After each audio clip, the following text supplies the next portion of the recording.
ladies and gentlemen, are you ready to dive in to tonight's Dungeons & Dragons action? As we start to play Ysterra the Far Horizon, perhaps we need a little bit of a recap for where our adventure is at the moment. You see, our good friends, they have found themselves in a bit of a difficult situation. You see, one of their companions, one of their shipmates, Ren, has disappeared, has been taken. There's a cult that has been operating in this particular area, and from what you know, other parts of Kuvalia as well, known as the Kourokash. They seem to use more than just guile to lure their members in, seemingly also profoundly use magic to dominate the minds of their followers. You aren't even entirely sure what it is that they follow entirely. They seem to be connected to some perverse teachings of one of the Ascendant, but even that seems tenuous given some of what you know of them. You have, of course, found lots of good things in Kuvalia so far, having only been to one city as of yet, but it seems there's also a fair bit of bad things as well. In your efforts to try and rescue your friend Ren, you found a Kourokash cave, a sanctum of theirs that contained some very unpleasant things. You fought with them. You killed most of them. One of them seemingly killed themselves, although you're not entirely sure what it meant, as they hurled themselves into the fiery pit with which the cult seemed to be performing some kind of a ritual. Sisk bravely, as one of the cultists was being felled, took a risk and used their magic to save said cultist, who you brought back to the temple of the Tempered Soul, where you have taken up a bit of residence, it seems. You have stayed there overnight now, after having returned from dealing with the cultists, recovered a few artifacts and journals that belonged to them, but not managed to save your friend. Upon returning, you stayed at the temple, recuperated a bit, and then, after a bit of breakfast, were brought to a former cultist.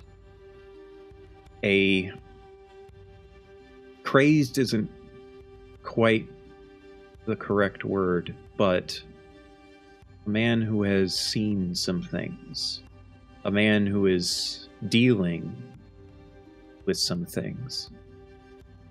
A man named Dayron, whom you have found that the members of the temple have been attempting to try and treat whatever mental maladies they might be suffering. Their magical issues have been cured, ostensibly. Whatever magic had been used to control them previously, whether it be an enchantment or curse or the like, that has ostensibly been fixed.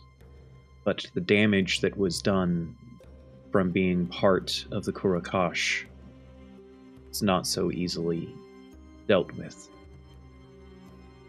And as you all stand in this temple room, this simple place where Dayron has been brought, we concluded the last session with Dayrin having seemingly recognized something in Sisk. Something that gave them a moment of lucidity where they issued Sisk a warning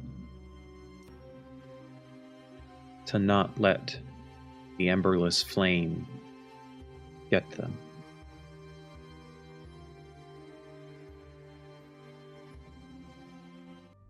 We will begin tonight's session where we left off. Okay. Sisk currently has the form of Serval, if I remember correctly. Has just been grabbed by Dayrin. Not menacingly, mind you, but forcefully. And has uttered these words. What do you do? What's the emberless flame? As you say that, Dayrin's eyes widen, and he seems to be struggling to maintain that moment of lucidity that he had so strongly just a fraction of a second before. He grits his teeth together, still clutching your tunic, by the way, tightly. So tightly that you think it might tear.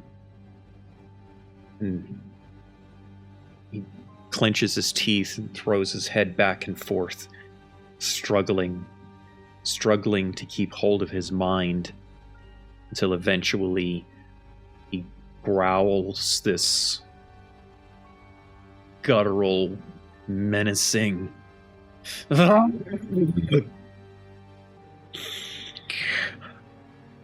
and he lets go. And he staggers back. And he falls backwards against the small bed that he had been sitting upon before.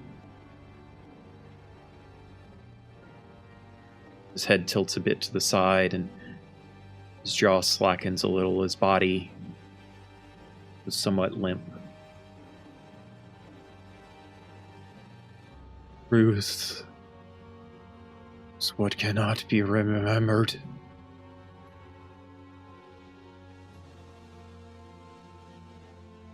sits there quietly.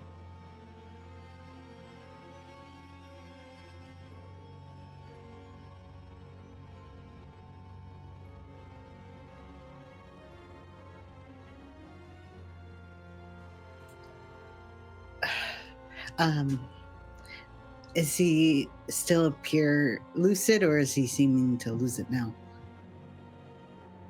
It's hard to tell. He's slack. Yeah, his body is relaxed. His eyes are a bit unfocused. But other than that moment where he warned you about the emberless flame, they have not been in focus at all. Okay, I'm gonna get up closer to him. I'm gonna get down on my knees beside him. Be like, what happened to you? What should I be aware of? How can I help you?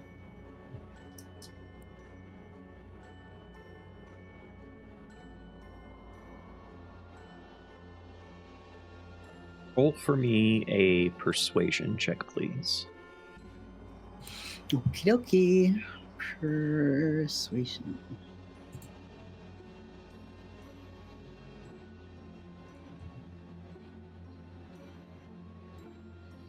$12. Mind you, because Varl just posted it in chat, you do have some advantages still. I will, of course, use an advantage. Please. Let's try again.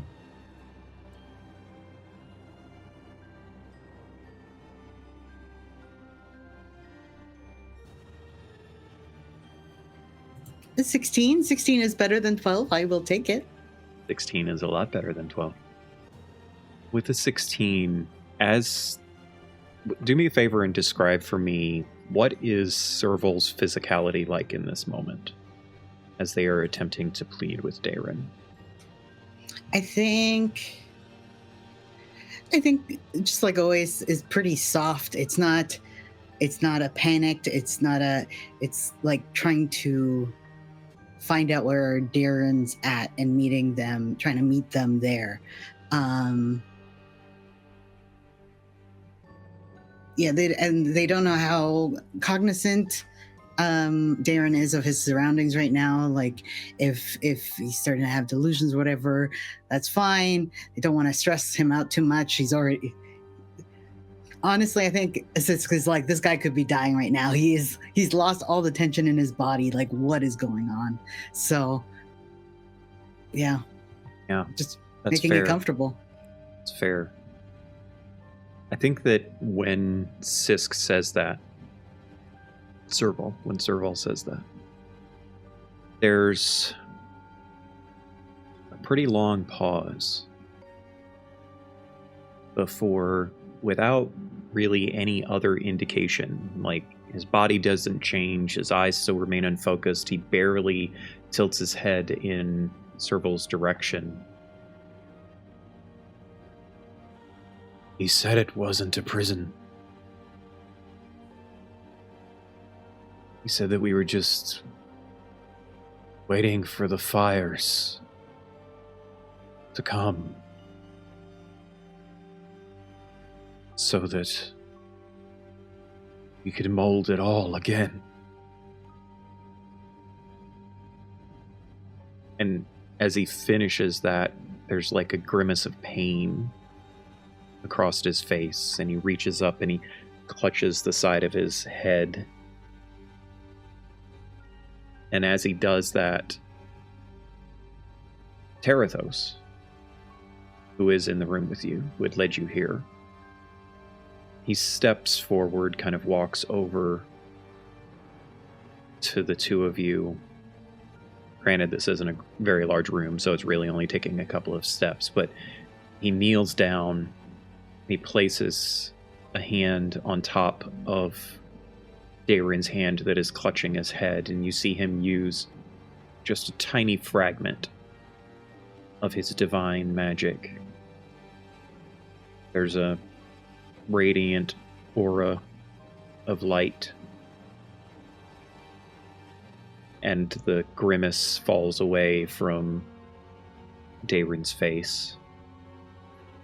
Terathos, unfazed by the expenditure or anything, just pulls his hand away and kind of sits back a bit, moves away from the two of you, and just kind of shares a look with you, Serval. Just this nod of approval, I guess, or encouragement. Something like that. A wordless thanks in a way, if that makes sense. And as Darren, somewhat relieved of his pain, kind of pulls his hand down into his lap, he rests the two of them like across his stomach, and he just sighs heavily. I thought we were helping them. I thought we were saving them from the true fires. But it was all a lie. It was only the shadows.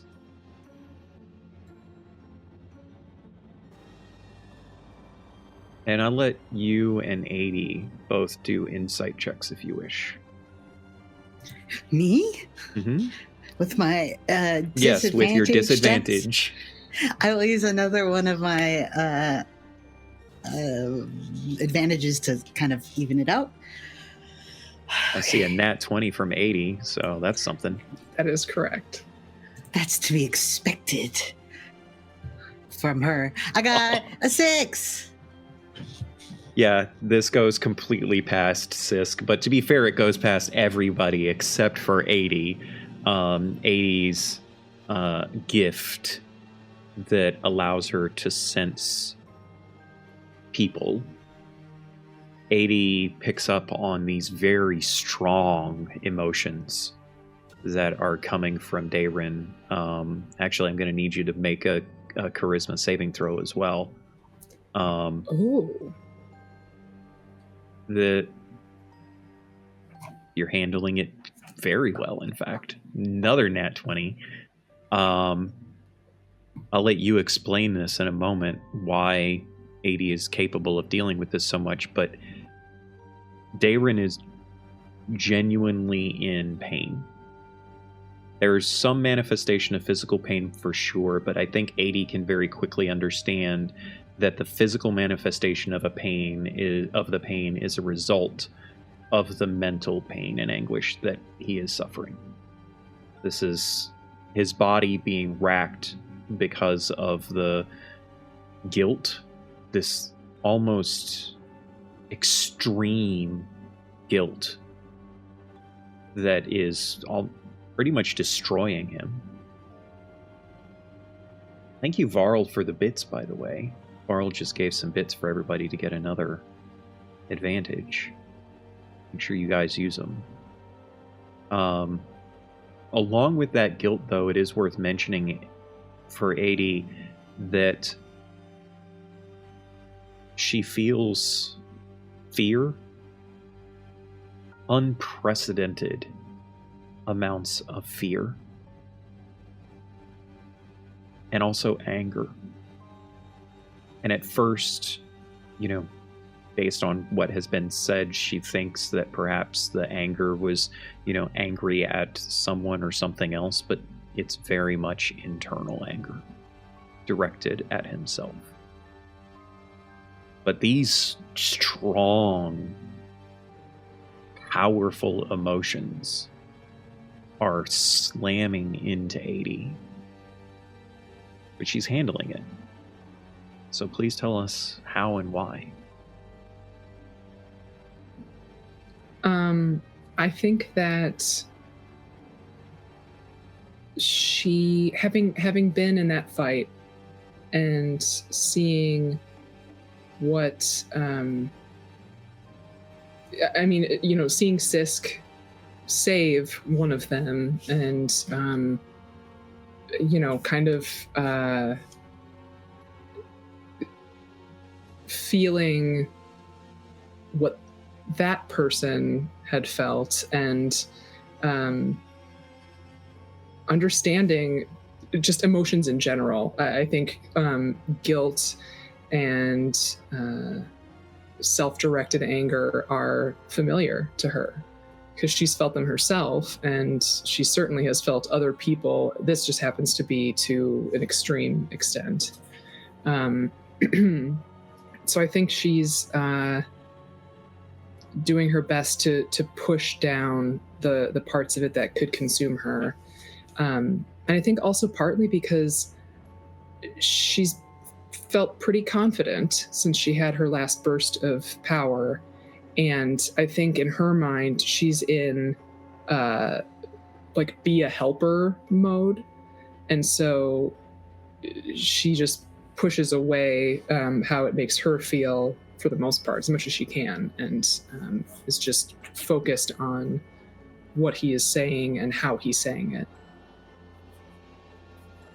And I should also ask, are the three of you doing anything in particular? I know Sisk is kind of leading this discussion with Dayrin a little bit, but I'm curious if there's anything that any of you would say or do.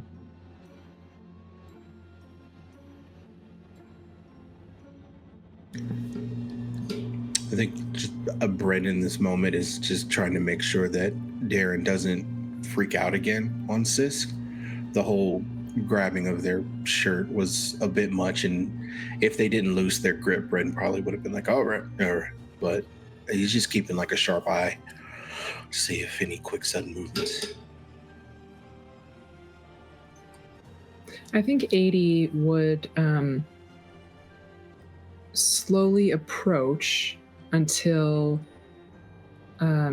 she was standing about as close as Sisk.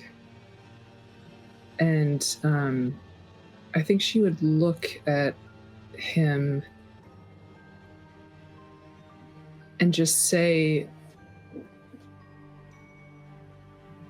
"You're no longer with them. And it doesn't do you any good to make yourself feel bad about all of this. And I'm sorry that you're feeling the way that you are. It must be overwhelming."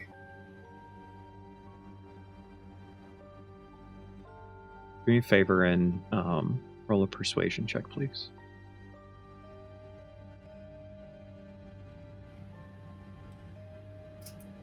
$13. Is it? What? Is it? Maybe I should roll with one of my advantages? Are you? Yeah, I'm going to do that for Okay. sure. Totally, 21. As 80 joins this conversation and steps forward and says the words that she does, Darren looks at her, but Darren's eyes are so unfocused that 80 probably would recognize in this moment that he probably can't see more than a few inches in front of his face. He can probably see shapes and the like, but he certainly can't see you. It's very obvious, though, that he can hear.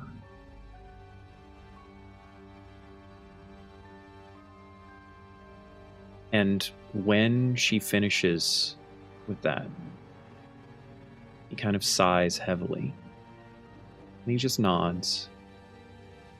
You get the sense that he understood at least some of the words, but not all of them. He asks,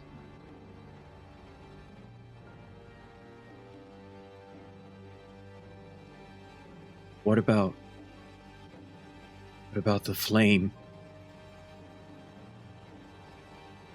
What about the emberless flame? He will consume us all. And I was part of that. Let that happen.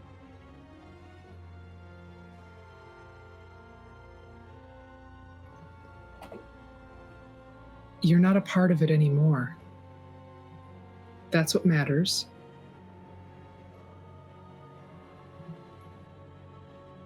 She's feeling an increase of hostility that spikes tremendously in this moment.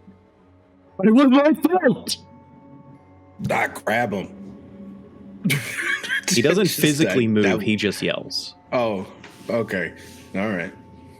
But I feel like Bren would lurch forward, like ready to grab him, but seeing that he doesn't Yeah. physically move, he just yells.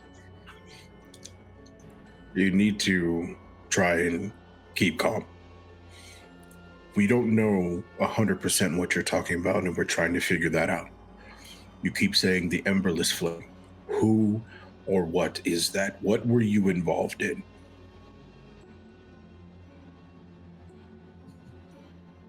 The emberless flame is not a what. The emberless flame is a man.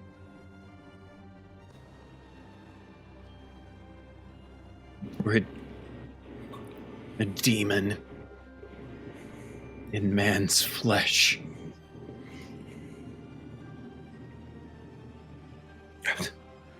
Okay. And what were you trying to do? Were you trying to commune with them, summon them, sacrifice something to them? What were you trying to do? What was your group We trying to do? sacrificed all the time. Those that could not suffer the curse were sacrificed. Those that were deemed too strong were sacrificed. Those that were deemed unworthy were sacrificed.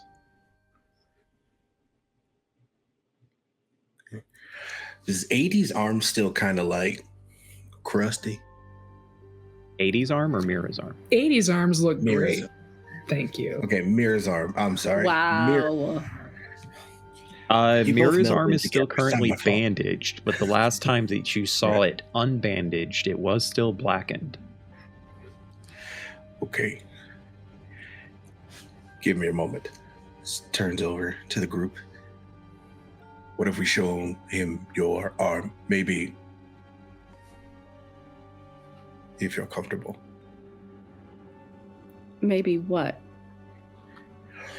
It'll spark something. Maybe he'll go, the curse. That's the curse. Like, it'll kind of get us some middle ground here. Because it's either that or we sit here and we listen to him go, I don't know what's going on. And honestly, we're not getting anywhere. Let me try something first. Okay. I want to turn to Dayrin. Will you let me help you? Dayrin hears your voice. They're shaking now.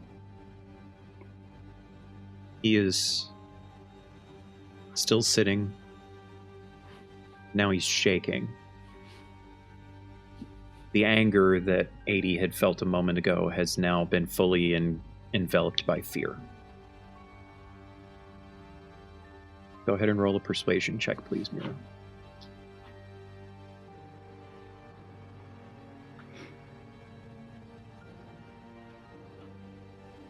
Ooh, DD dice is low.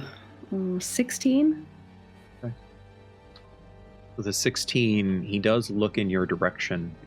And his facial expression, though he doesn't say anything, his facial expression is almost like pleading in a way.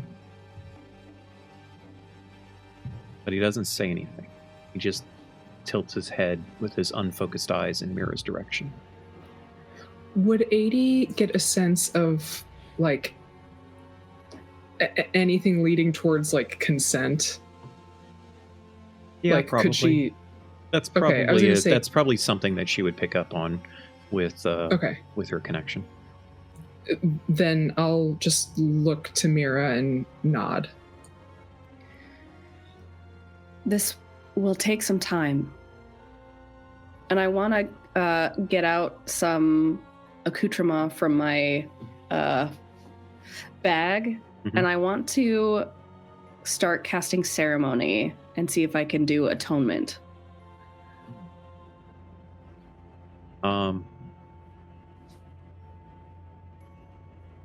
As you go to pull that out and you begin the process, you're not even a minute in before Terathos steps over to you, and he leans down very close to you, just whispering in your ear, not necessarily trying to hide it from everyone else to hear, but maybe trying to hide it from Dayrin hearing. I let the others decide if you all think that you would be able to hear this, but as Terathos leans and whispers into Mira's ear, he says, "We tried that. Didn't work. Yeah.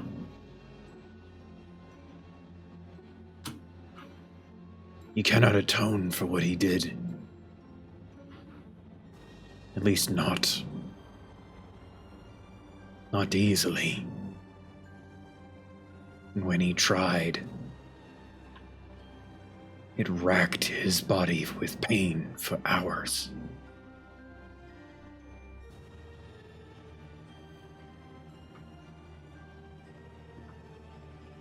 Is there nothing we can do? We're doing what we can for him every day. This is not a simple process.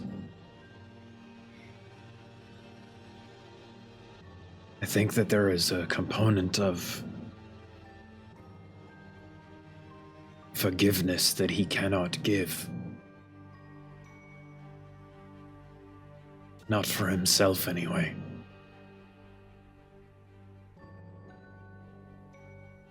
I understand.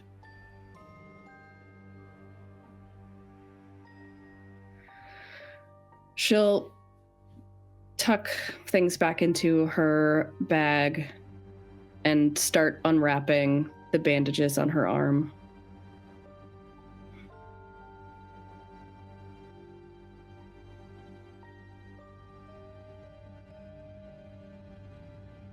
As Mira unwraps these bandages, there's several layers of them. I'm assuming you were doing this in close enough proximity to Dayron to be able to see if he had normal vision. And you get to the point that you've unwrapped about a quarter of it. And that's around the time that the fingertips start showing. Or fingers fully, I guess. And as you do that, you all can see plainly Darren's eyes start squinting, and he starts holding up his hands to shield them. And 80 and Serval, being so close to him, you can hear him barely audibly whimpering, "No fire. No fire." And you can see tears rolling out of his eyes, welling up at the corners and falling slowly. And at first you think he's bleeding, but they seem to be flickering with firelight as they roll down his cheeks. And wherever the wetness of the tear falls, almost like a sunburn forms on his skin.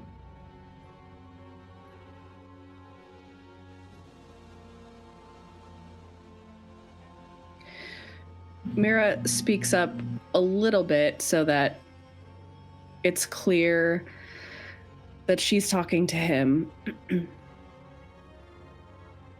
You cannot heal until you face what you fear. Require another persuasion check.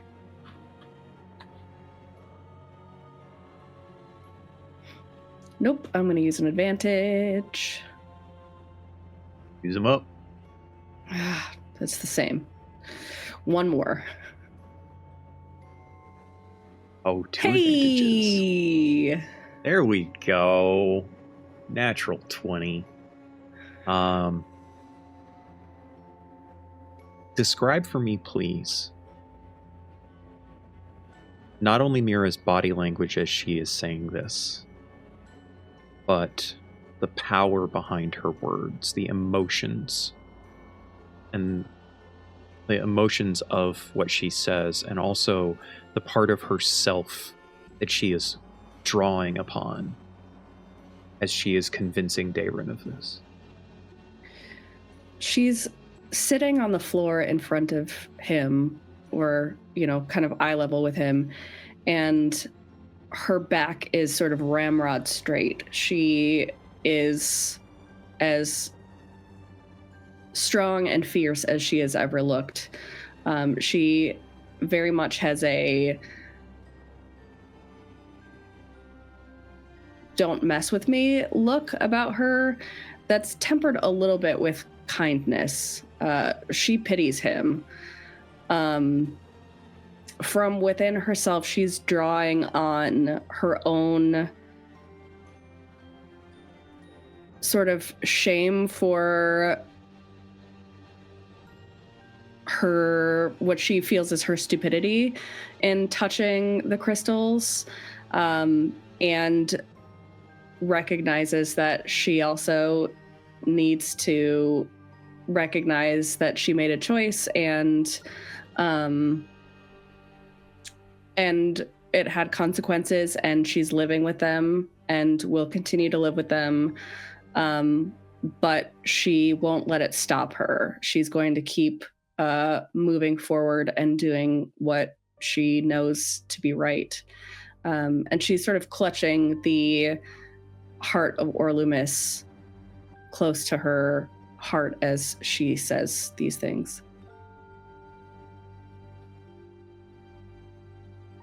Very powerful. And I also feel powerfully compelled to mention thank you, Varl B. Gem, for donating 20 subs. Wow. You are amazing. Thank you so much for all of your support, my friend.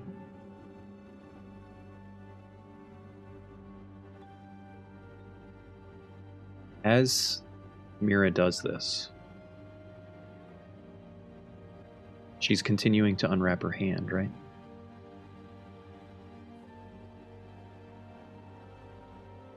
Daeron lowers his hands, no longer shielding himself. His eyes are wide. He's staring directly at Mira. Tears now fully coming down out of both corners of each of his eyes. And you can see them clearly causing searing pain across his flesh. But somehow within you, you know that this man has endured massive amounts of pain before.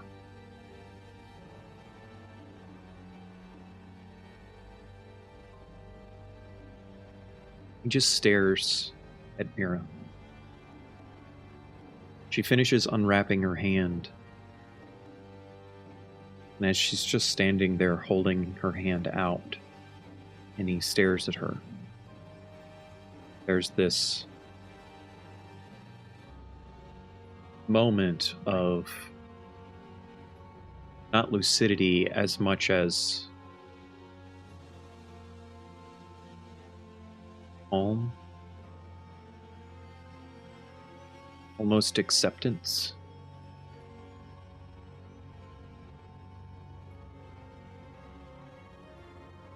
And with as clear a voice as you have heard him speak at all, he just says, almost without direction, not directing it to any one person in the room, he says, "You should be cautious of him. You will seek him. I know this. The many voices. There is one that seeks to be sought. And you should be careful of his voice. It does not echo the way a voice should. It does not.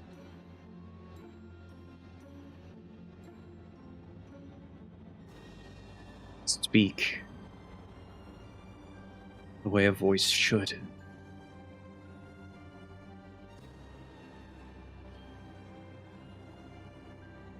Know you will find him, though. Now he's looking directly at Mira. and his eyes seem to focus just a small amount. He says, "You are marked. Not yet cursed.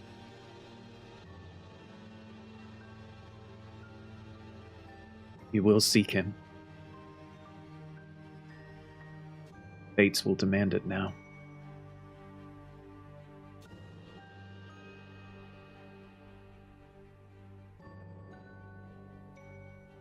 I will not forget what I did.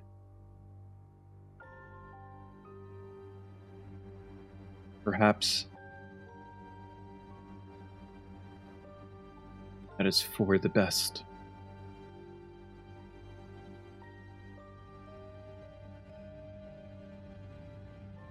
I will also never forget where it all began for me. There is a shrine south in the Emberholds. They said it would be the anvil. There, the world would break clean after the burn.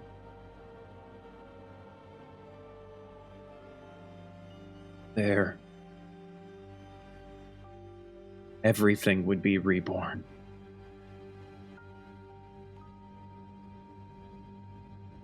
And as he is saying that, there's this fatigue that almost seems to crush him. And his shoulders slump. And his hands fall to the floor beside his hips. His head drops. And he seems exhausted.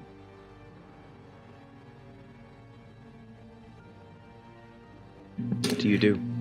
And then Vern takes a moment to kind of like lay him down to where he's not slumped like that. Is there any interaction with his skin?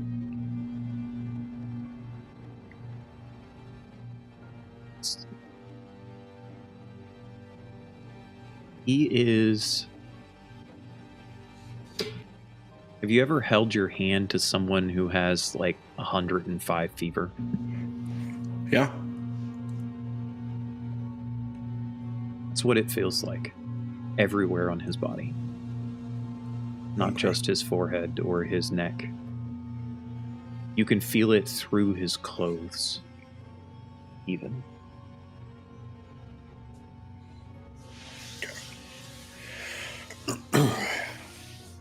I think I go over to Mira and I like put my hand like right above where they're scarred on their arm to see if it feels similar.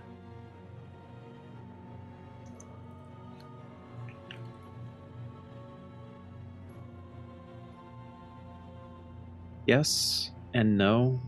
It's not as boiling hot. There's some similarity to just the feel that you get from it. It's like hot with irritation, not hot with curse. Right. Yeah, that's a Got it. great way to describe it. Okay. All right. We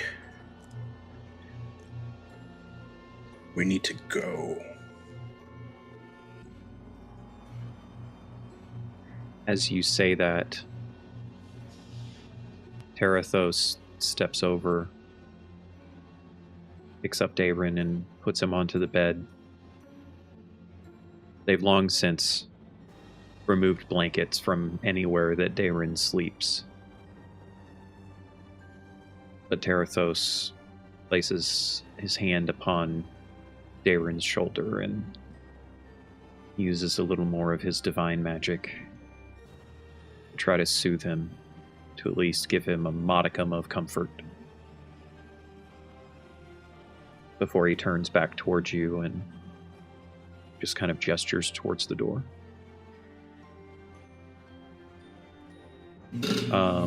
While we've got this moment, while you guys are deciding what you're doing in this moment, I'm going to shout out Kessica and Kay. Thank you, Kay, for a couple subs there. Kessica donated enough bits that you guys all get another advantage. Ooh, let's go. Shenanigans. There's a lot of shenanigans happening. Yeah, so what do you all do now? More important than that, I would also like you all to take a moment and explain to us what you're all feeling after dealing with that. I'll start with Kay, actually. What is Sisk feeling? Yeah, so I think Sisk is just confused now. Things took a hard left turn in that conversation. Tears on fire. Like, that's above Sisk's pay grade. They were like, oh yeah, a little bit compelling magic here and there. I can deal with that. But it soon became a lot. So they're confused, they're concerned. There's the other person, and there is... I think there's a question they've been dying to ask, and so they're hoping to get out of this little area. They're going to ask Terathos if there's somewhere that people won't overhear. They want to talk with everyone, or... I'm sure that moment will happen here soon. What about Bren? I was very confused. There was a lot of like, you shouldn't, and it's thems, and there was no direct answer. There was no name, there was nothing that he feels like he can pin something on other than this man is obviously cursed. This could potentially happen to her. We should figure that out. And it's a little frustrating for him right now. I will point out that he did technically give a name. Thank you for the subs, Kayla Janelle. Awesome. So much shenanigans. You guys are amazing. I will point out that he did give the name of a place, even if it is one that Bren doesn't know of. There was at least some element to the incoherency that allowed for that. There was at least a cardinal direction in there, some description, enough to certainly go on. Definitely, like he's locked onto the fact that there's a direction, but up until now, it's always been like everything feels like it's shrouded, like since we've got here, and there's been no like direct direction or person or something outside of I'm gonna mess this up, Zoranthra, right? You nailed it. And that's starting. And again, that's starting to become like. It's starting to get to him, especially being that he is missing a crude person. For sure. Yeah. What about you, Deb? Mira is filled with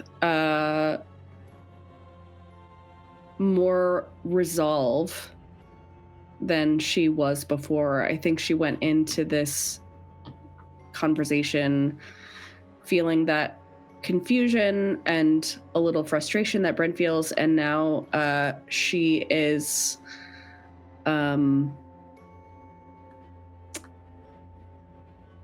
she's feeling more like Mira when we first met her than she has in a long time. She's feeling very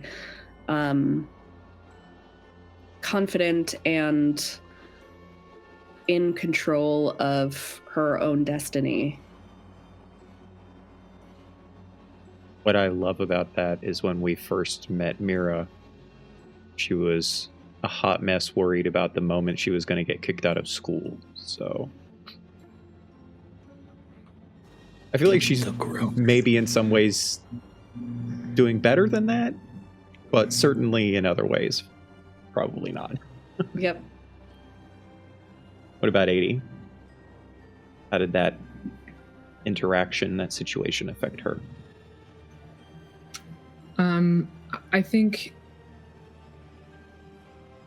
initially, hearing him say that Mira is marked and that the fates will demand that she seek him out, is really concerning for her. But she feels Mira's determination, that spark of it, bolsters her own confidence a little bit. And I think that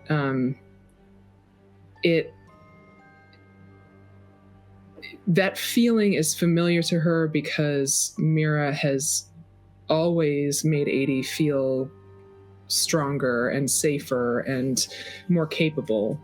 And so I think right when she's feeling Mira's resolve, she goes all in on that too. And so she's focused and she's listening, and she heard about a shrine and Emberholtz and something about an anvil, and like that's all just rolling through her mind, and she's sort of almost at the point of tapping her toes, like, okay, well, when are we going? Because we need to get this shit figured out, and we need it now.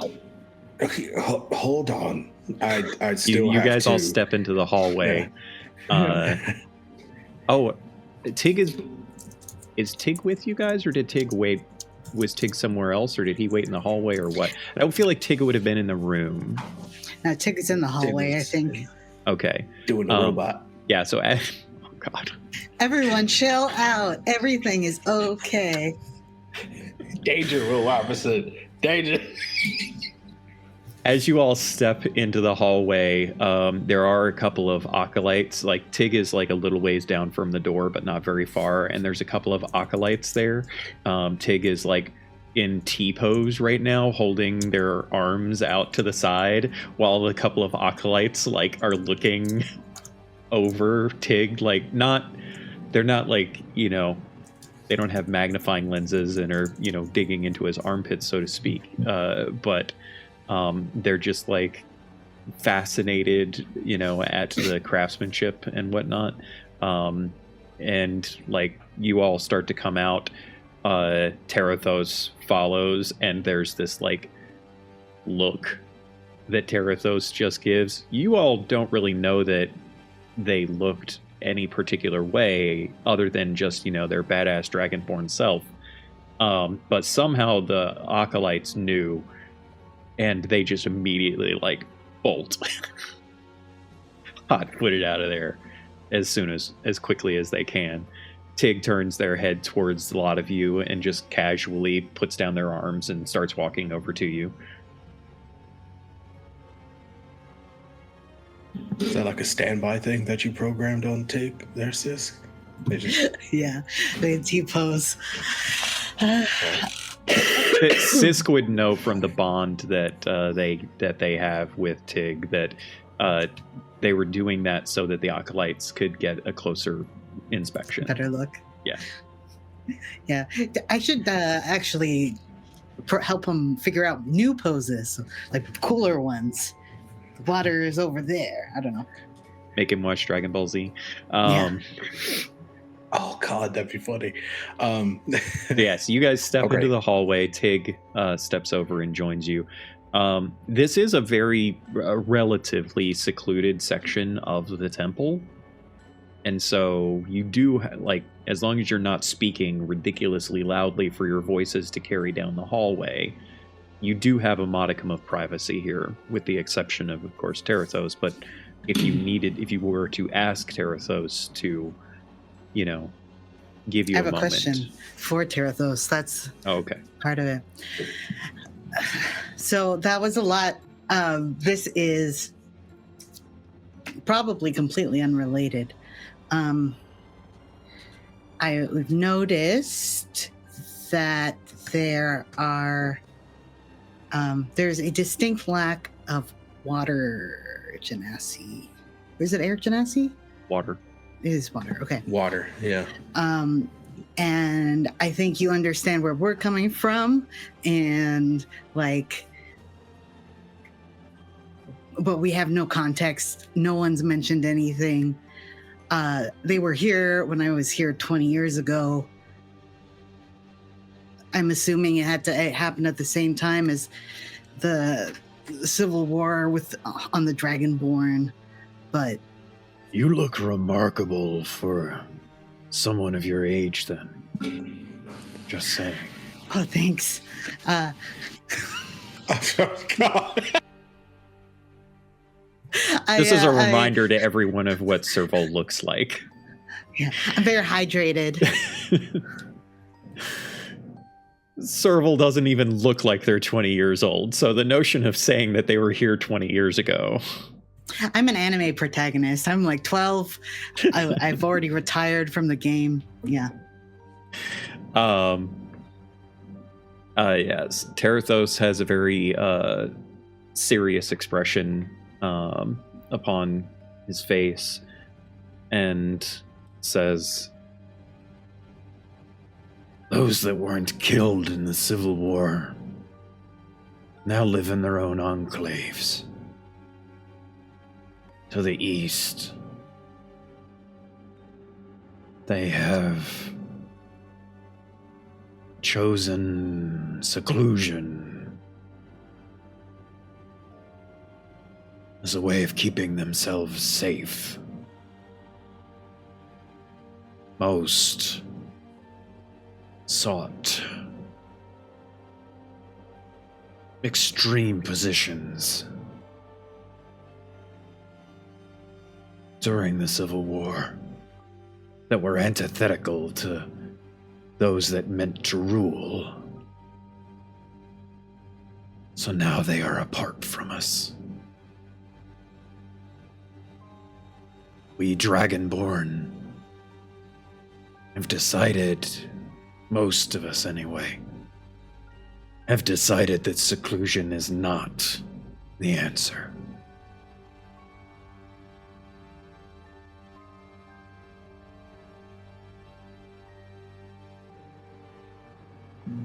So the Water Genasi decided that solitude was the best. Is that what we're understanding? That is what I understand as well. Okay. Their people and my people are similar in ways, but we chose to face our oppressors.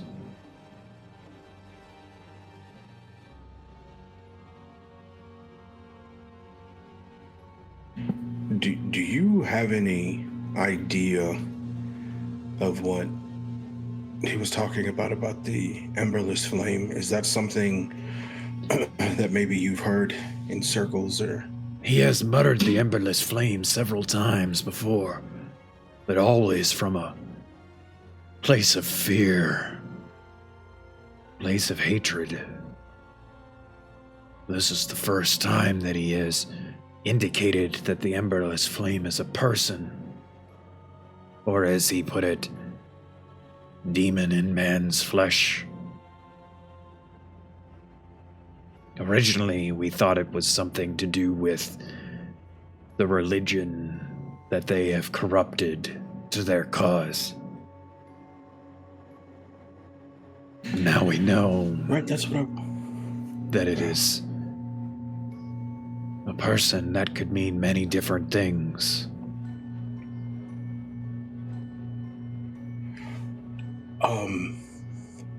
Sisk, Mira, in those books that, like, I gave you, or the time that you spent in the town, have you seen or heard anything about, like, a rage demon? Or a demon of anger?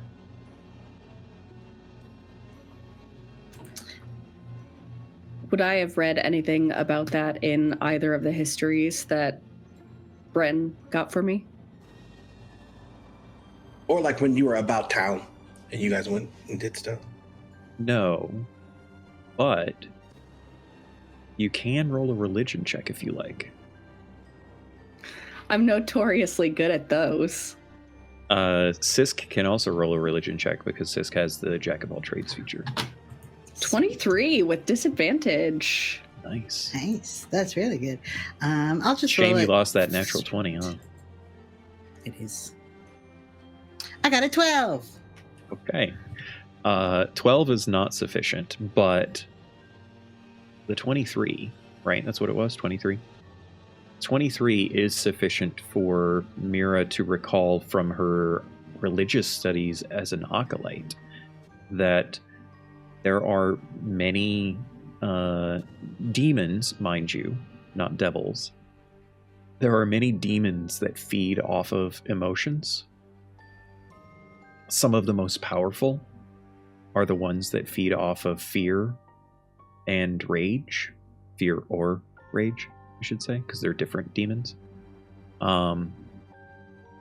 These are things that are discussed frequently in religious circles, because over the years, when you have hundreds of religions, like the number that exist in the world of Ysterra, there have been plenty of times where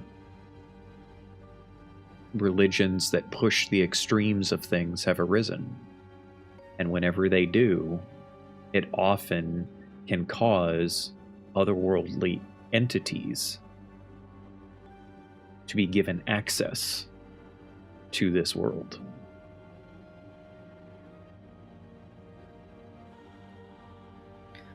I will share that following Bren's question.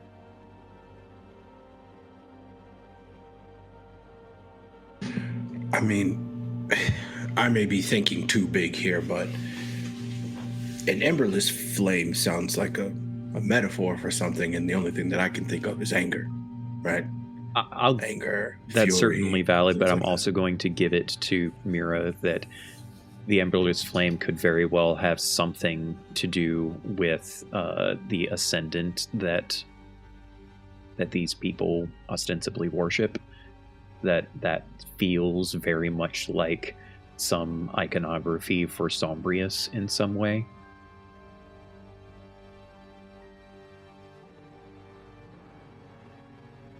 I don't know if you would say that to Bren at all, but I think I would share it. Okay. It was just a thought. I kind of figured I was going down the wrong pathway.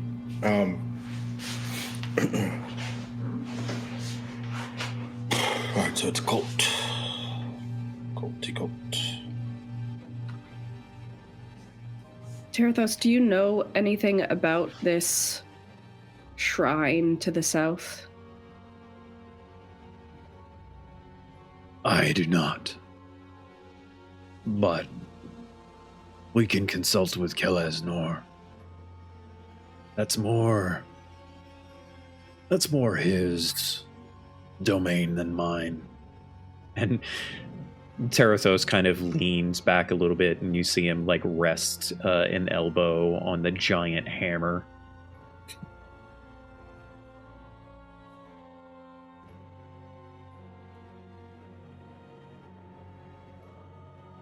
I will say, though, your conversation with him, I think, helped.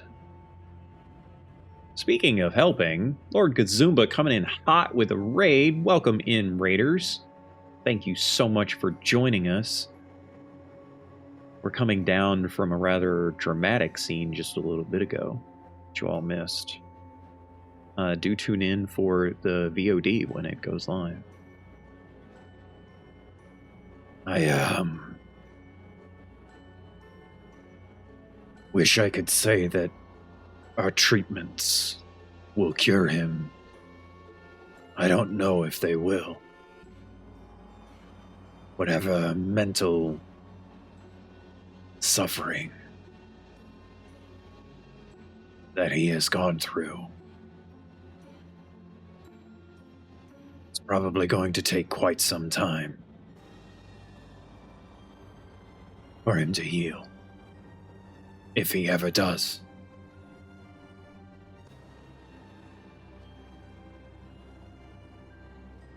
But your conversation, I think it did a lot. And I thank you for that.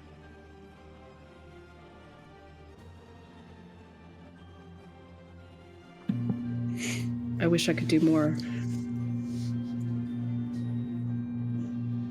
We could also go and speak to the woman that we brought back from their sanctum. She's suffering, but in a very different way. From what I understand, there is no trace of the curse on her anymore.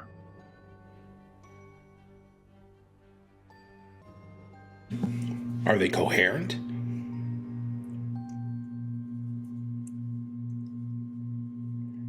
It's a valid question. It's different. It's hard to explain. I think she is racked with a similar guilt, but she isn't as...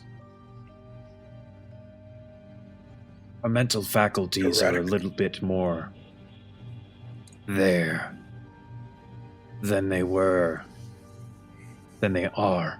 with Dayrin. But she is still very distraught. I'll speak with her. I don't know if anyone else. I will go and ask if she would be okay with that.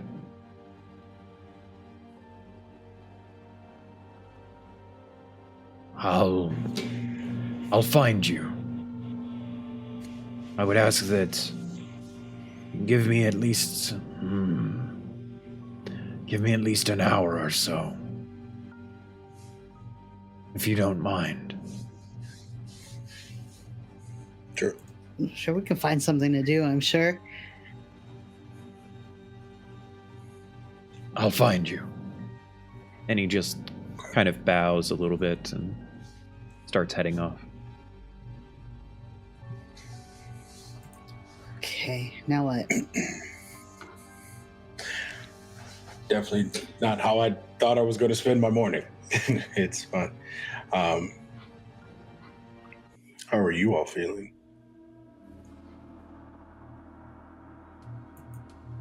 Small, this is so big.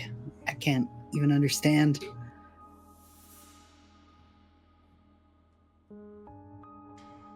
Well, seems like we keep falling. It seems like we keep falling into a lot of things. Okay. Well, so Kalisnor is someone we can speak to in town. I do have to go see Ganthelrook. That's a thing, too. It's kind of what I thought I was going to do this morning, but this kind of threw me for a loop. Kalisnor is here in the temple. We can talk to Kalisnor here and then go into town and see Ganthelrook. I would also like to go speak to the one man with the metal hand that we saw. I'm curious about him and his journey. Man with the metal hand, remind me. There was that room full of people who had undergone amputations, and there was one with a symbol to Aeon. Are they also here? Yeah. Okay, we can knock on that out. Would you prefer to speak to them alone? But it doesn't really matter. I don't know that I have an opinion. I don't know how long it will take, and I don't want to take too long so we don't have time to speak to Kalisnor. Okay. Bryn is really kind of looking at you because he did clock that entire display of "look at me" that happened, and like he doesn't want to impede on that because there's growth there that he noticed. So that's why he's like, if you want to speak with him alone, that's fine. Sure, we can figure something out.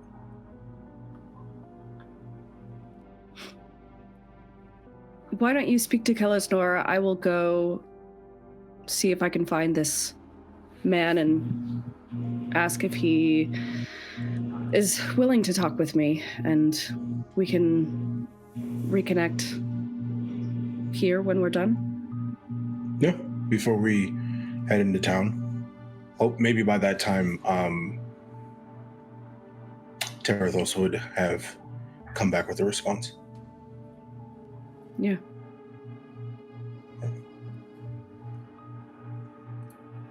Other than that, pretty good morning. Pretty good morning. We're on a roll. Right? I think Bren looks at Sis because like he's getting dead. He's getting nothing from the twins. And he looks at Sis and goes, yep, we're on a roll. Here we go. Yeah, he heads and he looks. So Mira is going to head off in search of the follower of Aeon, and the rest of you are going to head off in search of Kellisnor. Do I understand that correctly?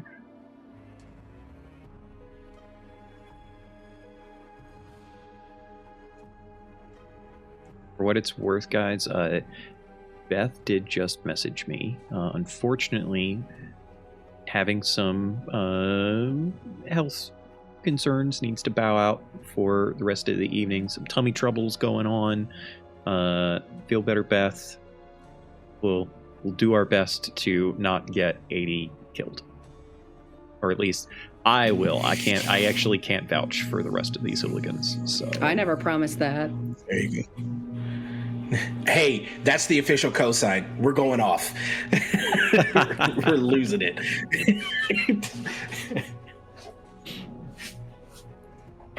Okay. All right. So actually what I will say then is we're going to go to Kay and Ian. We'll let you guys head off to Kellisnor. We'll take care of that first. And 80 is going to... I'm going to say that she's going to suggest someone go back to the ship and catch everybody up on what's happening.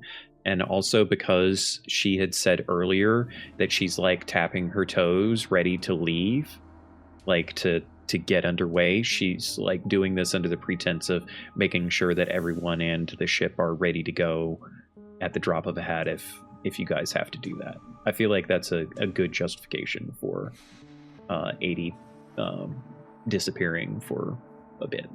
You guys cool with that? Awesome. Yeah, Beth just messaged me. That sounds good. That's what she'd do. Great.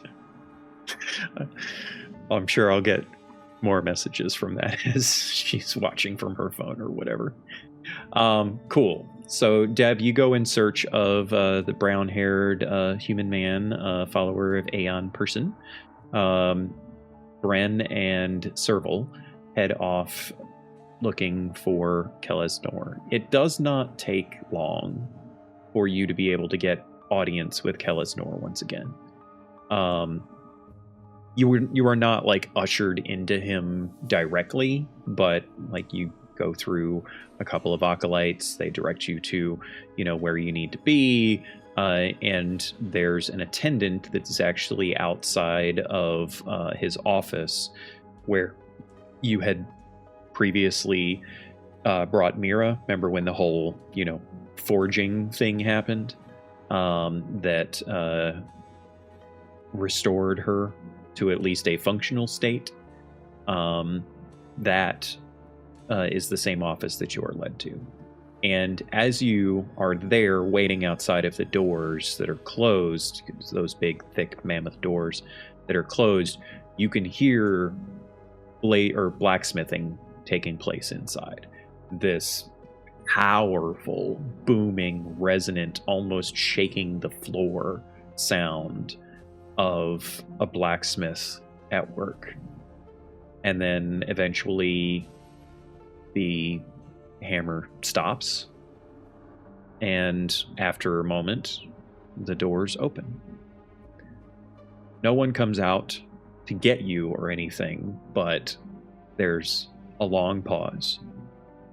At some point, at least one of you will either poke your head in or just go in, but you eventually start making your way into the office.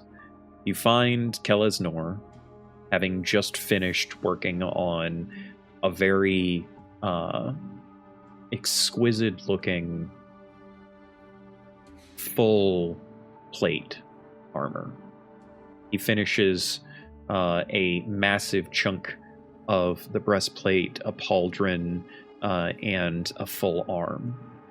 And he's setting it aside. There's still plenty more work to be done, but he's at least finished for what he needed to do at this moment.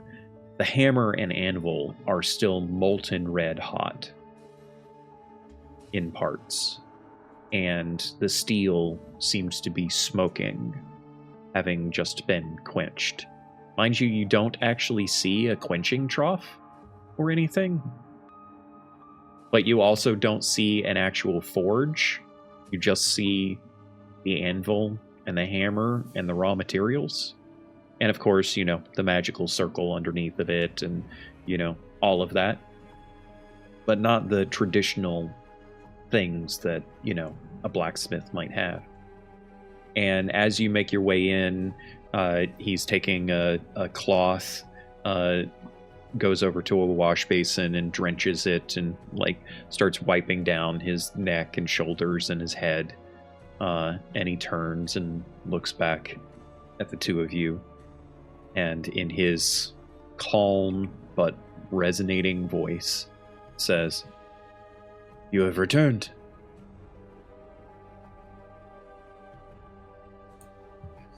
Yeah, we had a bit of a morning. We spoke to one of the or Daenerys. I believe he was one of the cultists of Sombrius. You mean Darren? Darren, shoot. Yeah, Darren. I wrote it like 80 times earlier. I feel like Sisk would have gotten it right. Yes, it's me. Yeah. So yeah, we spoke to Darren. We were able to get a little bit of information from him. He was speaking about someone called the Emberless Flame. I don't know if that's another name for Sombrius. It's possible that is a name for Sombrius. He goes by many different names, and the various followers that he has had over the many eons has, well, they've done like most do with the Ascendants and find all kinds of ways to worship in not necessarily the best intent. But you got him speaking. That's amazing. From what I understand, he has a very difficult time speaking. He definitely did. It was very Shugo Terathos. That I can. It's extremely helpful and was able to also help calm him and aid us. Amazing. I'm sure. Powerful as Terathos is, I love the fact that he can be that kind of presence for many people.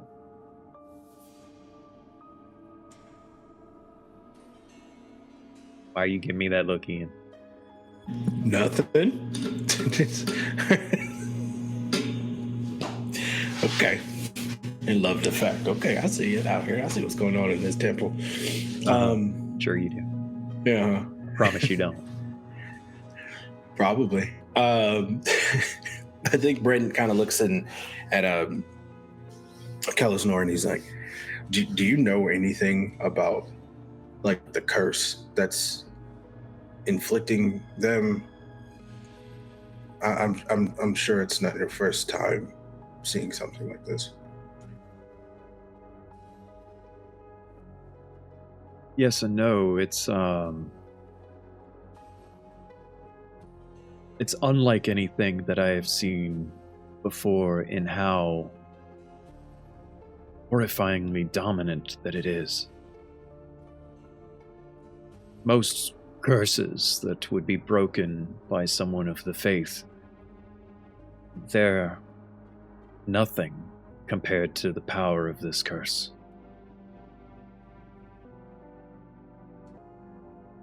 We have not seen it much, and it is worth mentioning that usually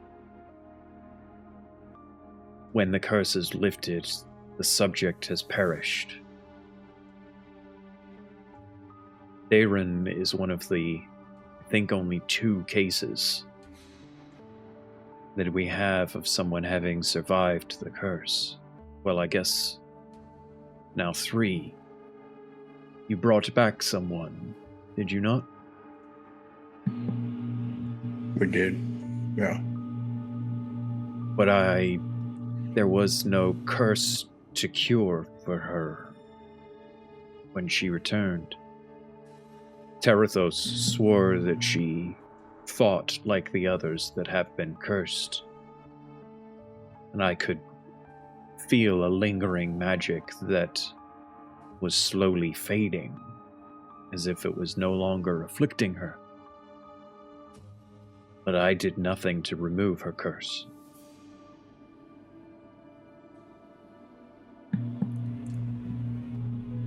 I think that was my friend over here and what they did. Terathos turns and looks at Serval. You removed the curse. Well, so she was struck down, and afterwards I was able to stabilize her. I'm sure it was a bit of a near-death experience, so I don't know if that was able to remove the curse, because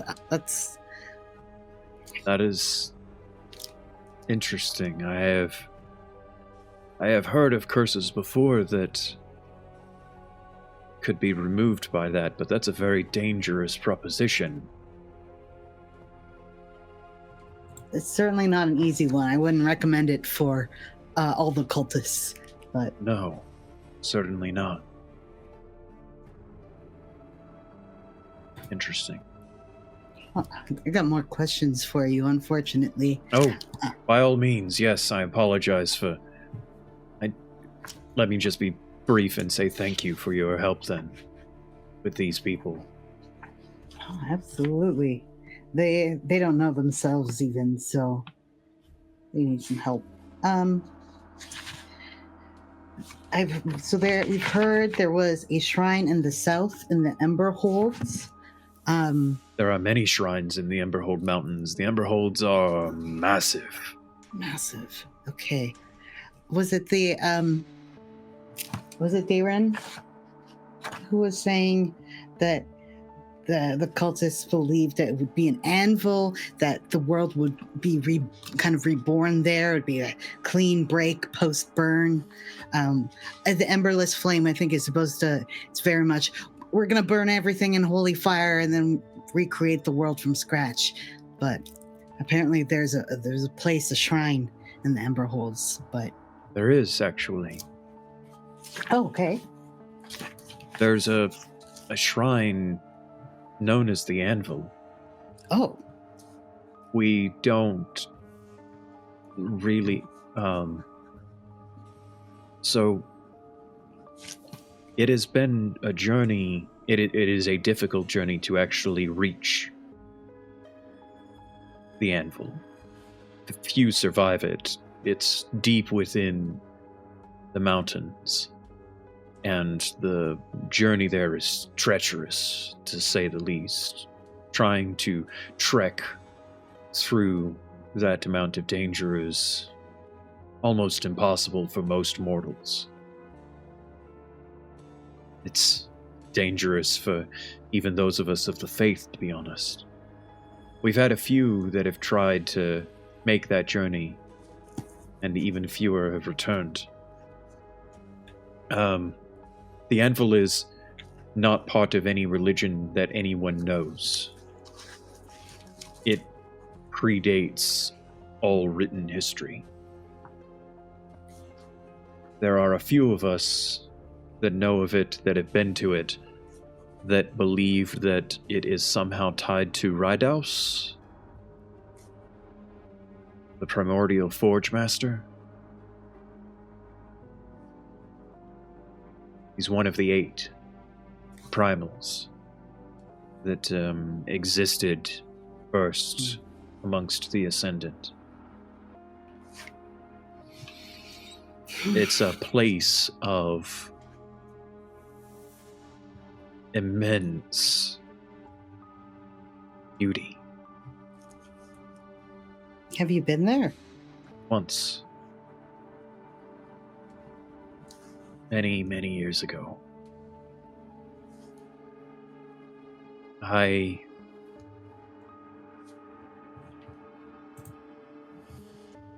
Well, if you were to go to it, you would understand. It will change you. And I say that positively. I look back on the brief time that I spent there with relief that I survived, but also it shaped who I am today. In some ways, You keep saying that. I keep saying that because those that do go have often said that they were reforged, that they were no longer the person that they were than when they arrived. And is that reforging always positive? To my knowledge, yes.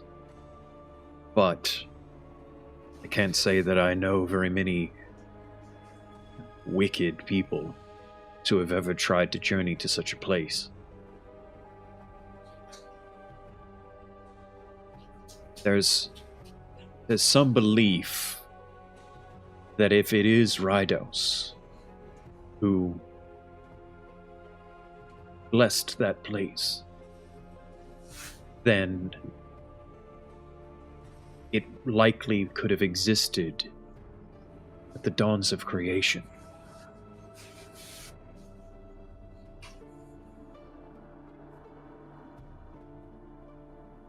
Such a place as that is very powerful.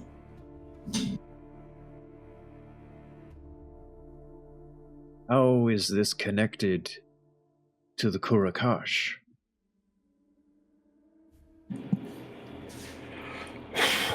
I don't rightfully know. It could be a at odds thing. That's why I'd asked if everyone who did become reforged, was it always positive or if there was negative outcomes, because that could be part of it too. I'll be very honest with you. With the Ascendants, I try to stay away, so I'm very lost at what all of this is. You go to the anvil, you may find yourself changed. I would also caution you, my friend, that it isn't the Ascendants that you are staying away from.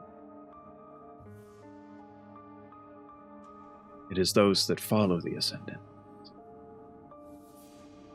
For as much good as many of us do in this world, we are still mortals. Many of us are trying to understand the viewpoint of beings so beyond immortality that how could we ever hope to truly do so? Our religion, our faith, is very different from the Ascendants, and scary in many ways. So, if you would pardon me, my friend, I think that it is not the Ascendant, rather the mortal religion that bothers you.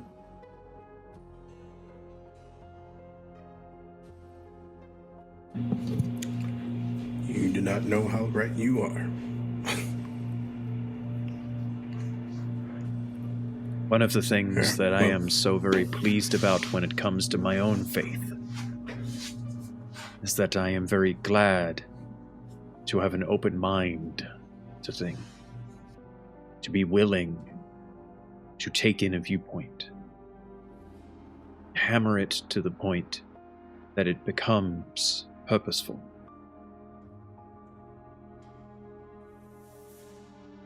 we like to take it upon ourselves that no faith is above any other, and that all faiths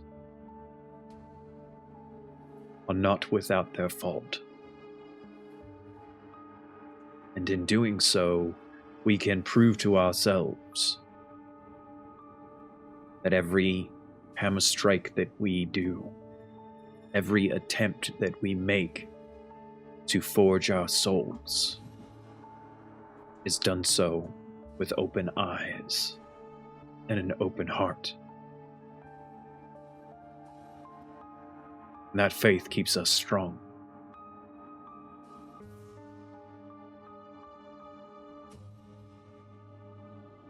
And no, that is not my way of attempting to recruit you into the faith, my friend. I would not do that to you. It kind of felt like it for a second there. But thank you for that clarification. Honestly, no, I feel like you are walking... I would have bit.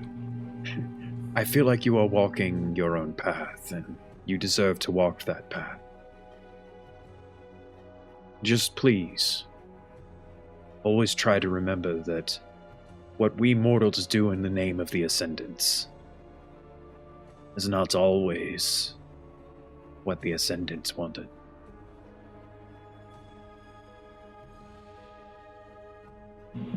Sound advice. Thank you. Of course. If you are desirous to go to the Forge, I can provide you with a map to take you there. Yes, please. That would help out a lot. I'm pretty sure once we come back with this, the rest of our group will want to go. How would you make that journey? Would you be using your flying vessel? Is it going to take our flying vessel? That might make it easier in some ways, but you should know that the Ember Holds are immensely tall. The air gets a mite thin in parts, and if you have to fly above them to reach your destination, even thinner. Right. Thank you, because we wouldn't have known that. Is there anything else we should be aware of?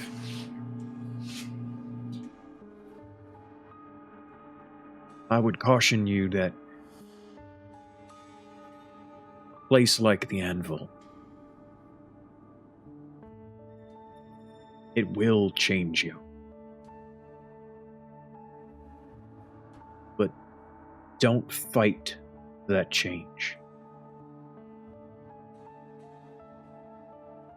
Because the more you fight change, the more likely it is to corrupt you.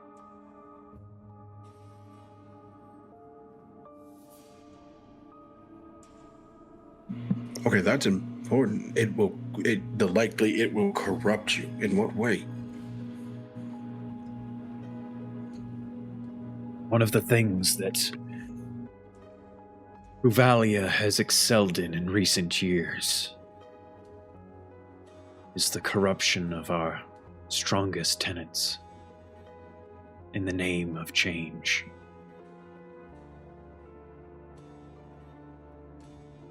You may not understand this. We have lived it. The war that tore our country apart, that has changed our society so much, is the kind of fight against change that I mean.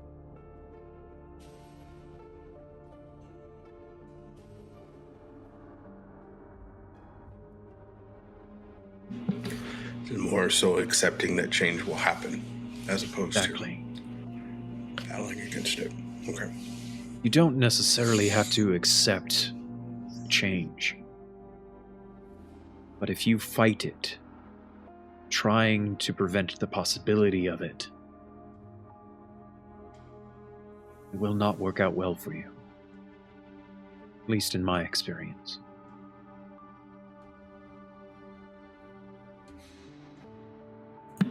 Understood.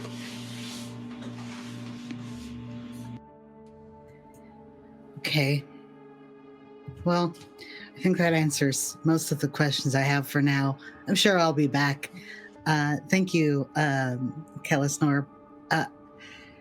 If we might make our way out to the anvil, but if there's anything you can hear about, we can take action against those cultists of Sombrius. If you hear about any kind of subversion in the city to kind of right the wrongs of the Civil War, I know I'd be happy. I'm in.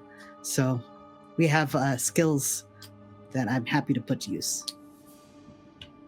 I appreciate that, my slight friend, but for now, I think we need to focus on the Kourokash.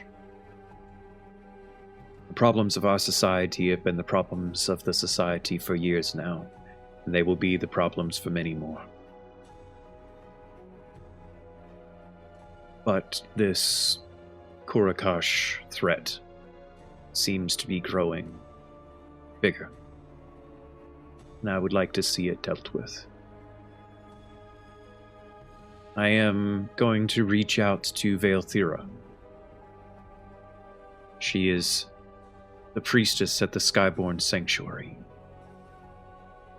We were once close friends, and I think she would be willing to see me again, even in these times, given the threat that now faces us.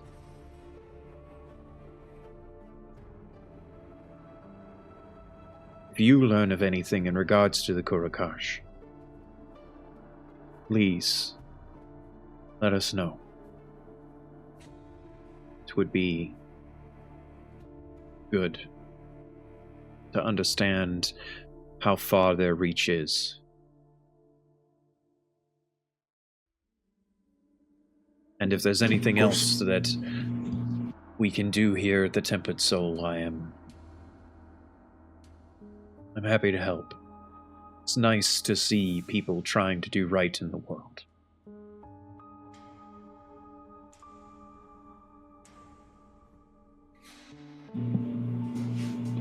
So, Terathos, have you both known each other long, or? Terathos came to me when he was no taller than that anvil.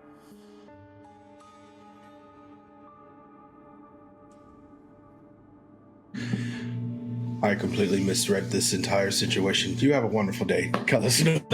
I told you.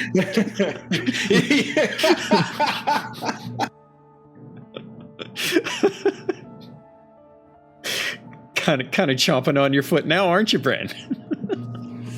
A little bit, but hey, we learn change, right? Right, exactly. That's exactly it. So, do you guys have any additional questions for Kelisnor? I'm good. Okay. I think that's it for now. I'll come bother him again when I need something. Okay. I'm sure you've got questions for Bren, though, as you guys step outside of Kelisnor's office. What the heck? I don't know. I think I'm hanging around you all too much. Like I thought I was picking up on the vibes, right? Right? That's what. Yeah, the that's vibes. what you all need is vibes. Yeah. It's just the way they said. I like the way that they are in that like, you know what I mean? That's something somebody would say of a person that they, you know. I know, Grandpa. I know. Let's go. I just don't understand what is. No, it just starts.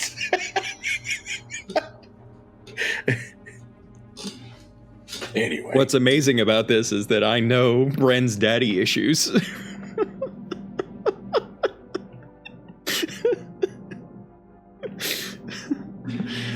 Oh, that's amazing. Yeah, Grandpa says the one who's older than Bren. Yeah, right. Technically, right, but skincare regimen on fleek, as they say. Anyway, It's natural. It's all natural. All natural. Alrighty, so let's cut back as we roll back in time just a little bit here. Let's cut back to Mira. Having just departed our friends, saying some kind of hasty, rushed goodbyes to 80 as 80 just like hightails it out of there to get back to the ship. Oh, that is not the music that I was hoping for. Let's try this one. Sorry about that.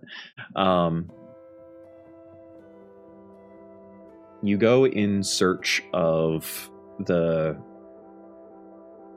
rehabilitation room, I think is the best way of putting it, right? And as you enter into that space, you discover many, many people here once again. Lots of these folks get started very early in the day, and it takes some time for them to finish the work that they do. Go ahead and give me a perception check, please. 6. Amazing. You do not find the person that you are looking for. I feel like Mira is the type, though, to ask. So she does inquire. There's several different people here that are serving as kind of like an attendant role. But it is also worth mentioning that many people are here both as patients, but also taking the role of helping other patients as well, right? This is like a community of people that are helping each other as much as it is a group of people that are being aided by the acolytes of the Tempered Soul.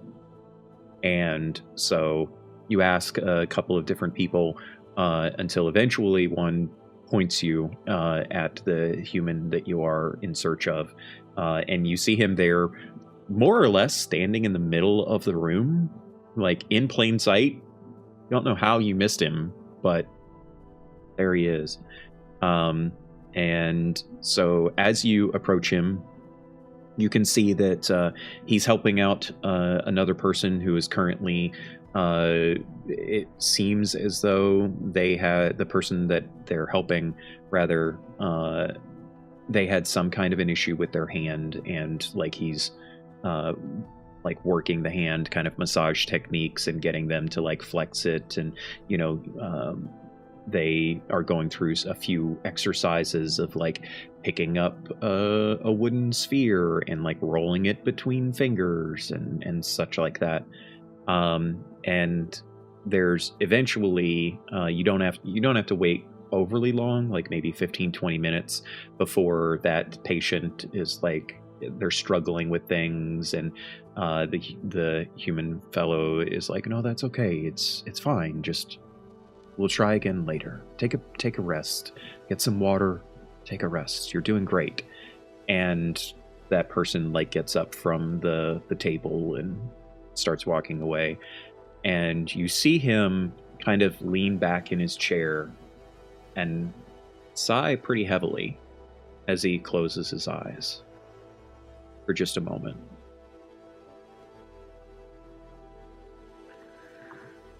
Mira doesn't want to like interrupt his moment of peace. So but if he keeps his eyes closed for a little bit, she doesn't want to also stand there and be awkward. So I think eventually she'll just sort of clear her throat. Okay. Excuse me. You clear your throat just in time for Rolling Nomads to hop in with a raid. Thanks for joining us, Nomads. Appreciate you being here. You clear your throat and say, excuse me. His eyes pop open quickly, and he kind of, sits up in his chair, and he looks up at you, and he says, hi, can I help you? I'm not sure. My name's Mira. Hello, Mira. My name is Byron. What What can I do for you? I was in here earlier, and I just noticed you and your holy symbol. Oh, yes, thank you. You a follower? Not of Aeon. Oh. All right. I'm sort of a follower of Orlumis. But I wonderful. I did spend some time. Might be with you. And with you. I did spend some time as an acolyte for a number of years in various temples, and so I know a bit about Aeon. All right. This may be uncouth, but I also noticed your hand.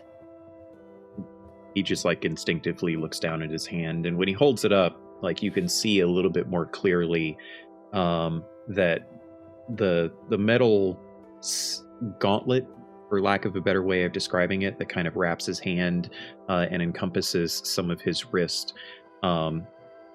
It's got metal plates in certain parts, and very notably across the two, his ring finger and his middle finger, so the two of the 4 fingers, you note very clearly that those 2 fingers are fully encased in metal.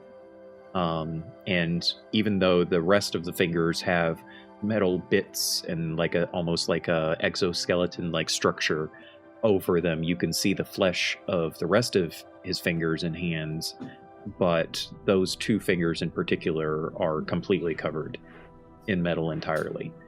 And now that you're getting this kind of up close look of it, given how proficient that Mira is with Arcana and such, she can see very clearly that it's an exquisite work of craftsmanship, but it also has a number of arcane runes and sigils carved in various spots, particularly those 2 fingers that are encased in metal. And he just kind of looks down at it, and he kind of flexes it a bit. And give me an insight check, please.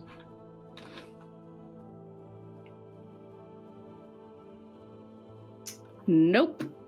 Try this again. Oh wow, that's twice you've done that tonight. Yep. You use one of your inspirations, and you get the exact same number. That is a 12. That is a 12. I mean, 12's not horrible. Go ahead and mark down one more off for Mira there, Varl. Thank you.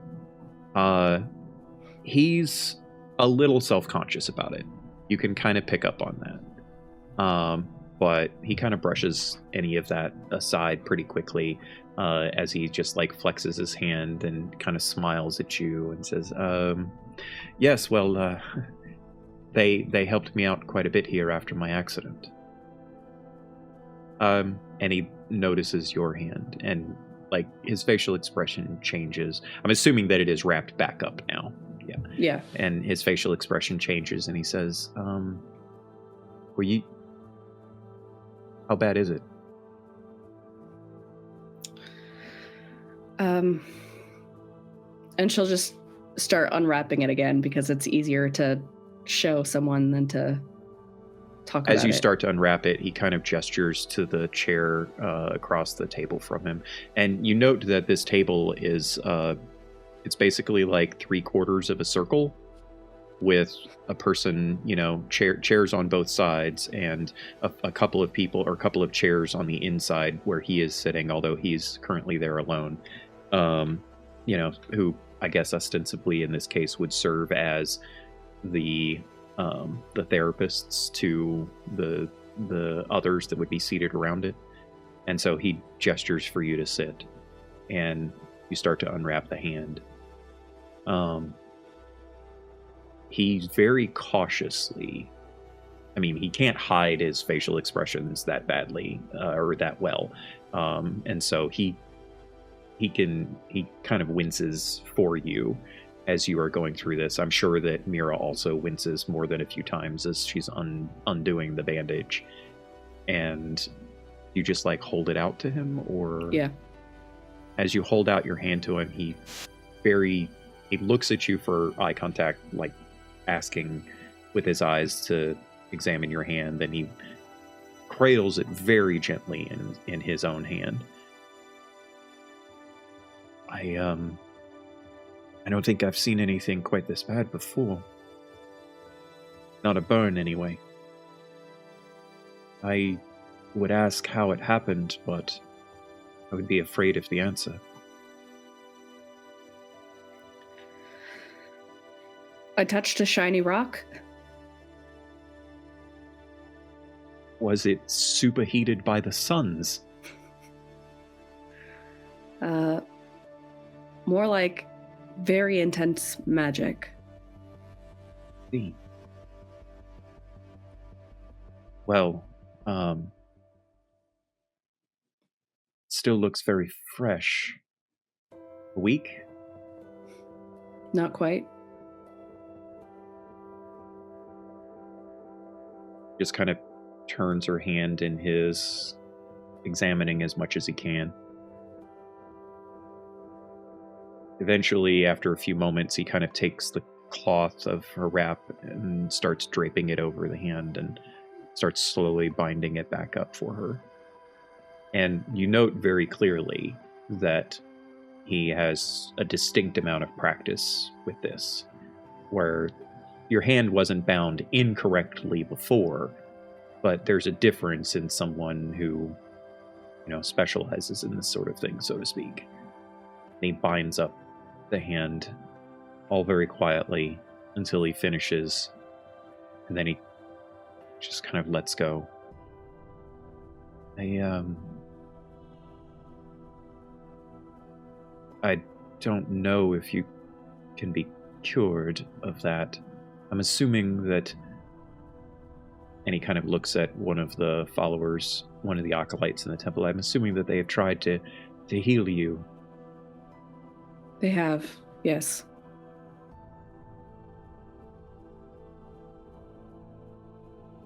Sorry.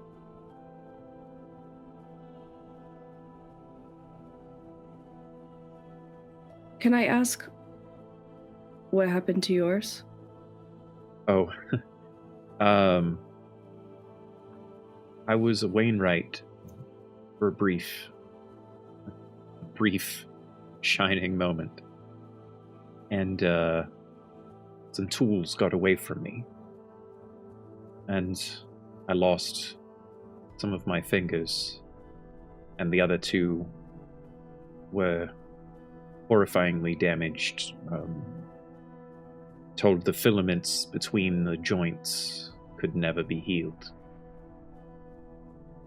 Not properly, anyway. Healing magic was used, of course. And I know that there is magic that can ostensibly regrow the lost fingers, but I could never afford such things even if I wanted it. This was quite a while ago, actually. I was very, very young. And he says that, and he looks your age. So, anyway, the smiths here fashioned parts of a gauntlet for me. And, I don't have as wonderful a... Well, I'm not as good with the hand as perhaps it would be if it was my own flesh and blood. But it works. And I can use it, and I can eat with it, and more importantly, I can help people with it. So that's what matters. Me, anyway. What do the runes do? This is going to sound strange, and I hope you don't think me crazy. But they have a voice, and I interact with them with my own mind, and they can read what I feel in my mind and react as well. I don't mean to say that they're like conscious or anything like that. It's magic, and while I'm not a powerful practitioner of the arcane or anything of the sort, well, to be honest, if I read a spell, I'd probably blow someone up inadvertently. I know the fundamentals of it are that the magic is bound with my mind. And it responds as if it was part of me. Has Mira ever seen anything like this before, or heard of None. anything like this? Nothing even close. No roll necessary. You've never heard of this. Like, it's probably rolling over in her mind of, like, combinations of enchantment and transmutation and, you know, probably a little bit of abjuration in there to prevent some kind of weird backlash of, like, you know, attacking the mind or something like that. That's absolutely incredible magic. Oh, it is. It is. I was told that I was very lucky because as complicated as the magic ritual, the inscriptions are and everything, it's relatively easy to move a finger joint like this, you know, gauntleted hands and the like. I've heard that it's almost like, what was the phrase that he used? Mage hand taken to 11. Does that make sense to you? It does. Oh, wonderful. Good. Well, anyway, that's what the Forge Master told me anyway. She looks a little bashfully at her own hand. He kind of picks up on what you're thinking, and I genuinely don't know. I'm sorry. It's very extensive. You should certainly try, but you should be aware that it was not an easy solution. I did not put on this gauntlet and just instantly everything was fine again. In many ways, I had to retrain my mind how my hand worked. And it was arduous. Physical pain, certainly, but the mental stress was challenging.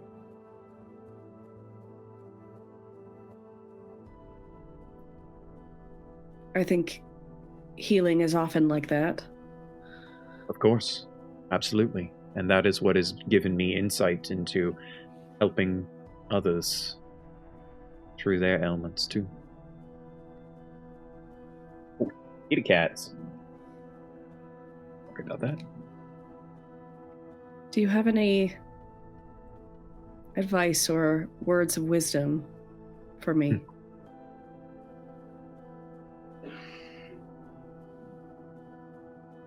Whatever path you take, whether it's a solution like this or not, you should know that you will fail. Over and over again. You will fall down. You will get back up. You will fail. But you cannot stop trying. The moment you stop trying is the moment your failures consume you. It's the moment that you are no longer living with what has happened to you, and you start the process of slowly dying. Whether it's something you can manifest in your mind or not, you must hold your resolve.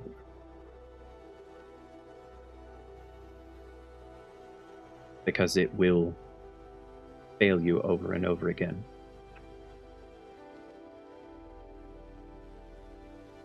What gives you the strength to keep going?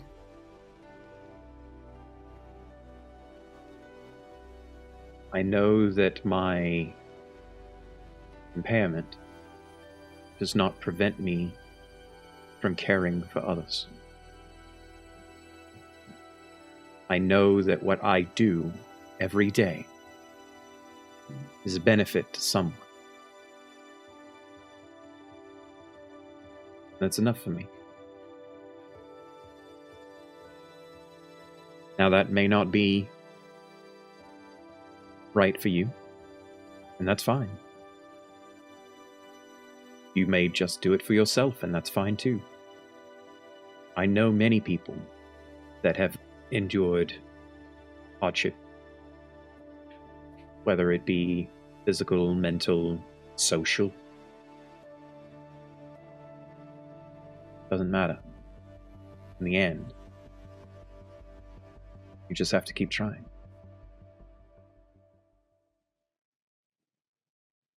Sometimes you might have to tell yourself, what's the alternative?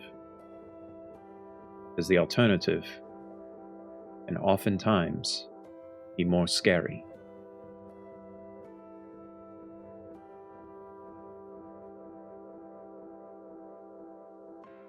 Drink a lot of water. It helps. Occasionally throw it on your face.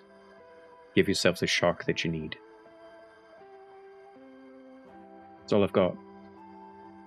Not exactly wizened yet.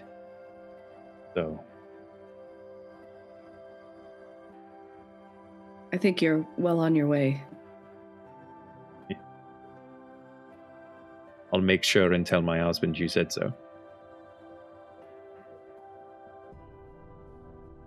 Thank you for your time.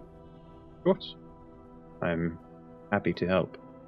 For what it's worth, if this is a possibility for you, seek the Forge Masters.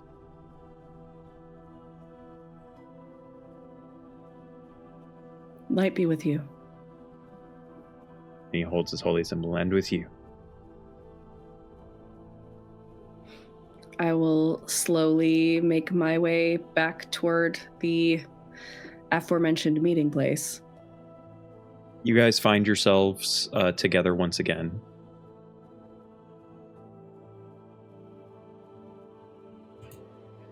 Hey, did you find that guy you were looking for?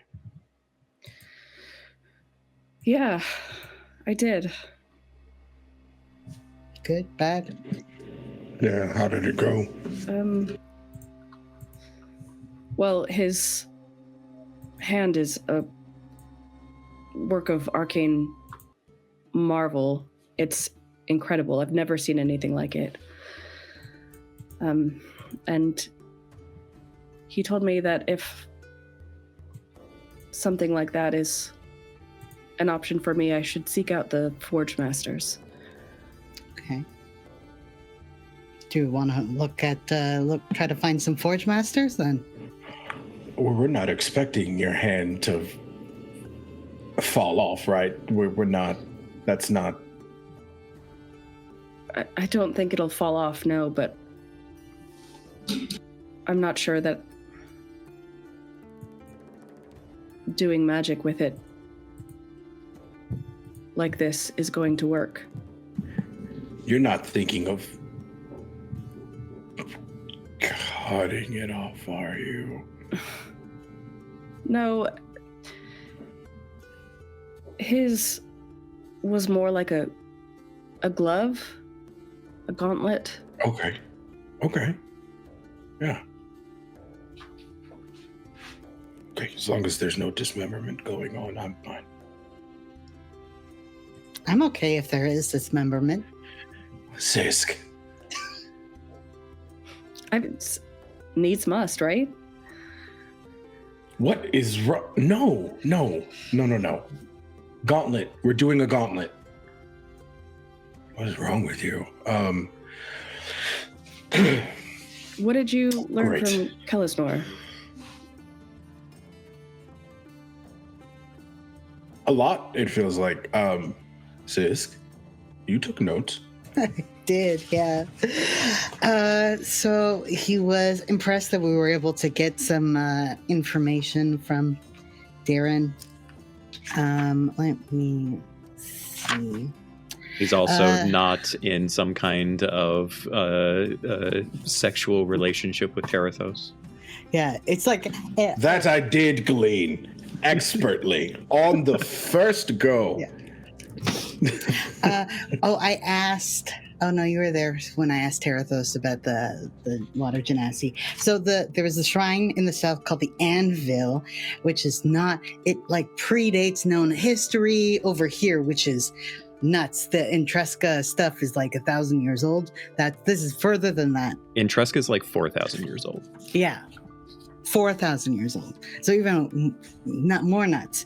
It's a dangerous trek. It's really, Kelesnor was just like, oh, I've been there. It was a transformative, like religious ascendant experience. You know, everyone who goes has been changed. It's only ever been positive. I don't know if it's just like too many stairs and then you are changed when you get up them, or he was very vague. But it's immensely beautiful. It was probably you know a little bit more about the Ascendant. The Rydaus, the primordial forge master. It maybe was his. It seems to be related to the forge at least. Do you want to make a religion check, Mira? Sure. The Ember holds.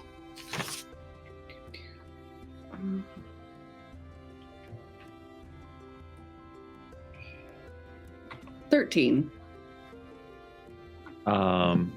Is it at disadvantage? Yeah, that's twice she's rolled disadvantage roll and gotten a nat 20 and had to take the lower. Dang. You know, I mean, even with a 13, you know Rydaus' name. Rydaus is a primal, right? They're one of the original 8. Very, very powerful entity. I think it is probably in Mira's brain somewhere that they have often been considered to be the being that forged the world into forged the continents into where they are now, like set everything in motion to actually make the mountains and, you know, all of that sort of thing. Now, obviously, over the eons of existence, the face of the world has changed, but it was Rydaus' vision originally after, you know, the primordial times.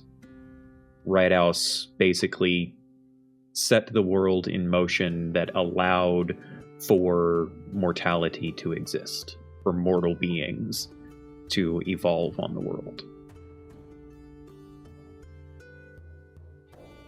So, is that our next stop? Well, he was saying that the Kourokash are our biggest next threat. But we could find some pretty good information or a really good experience if we do go. And the air is really thin, so we may need to figure something out with that. We should be fine. It'll be fine.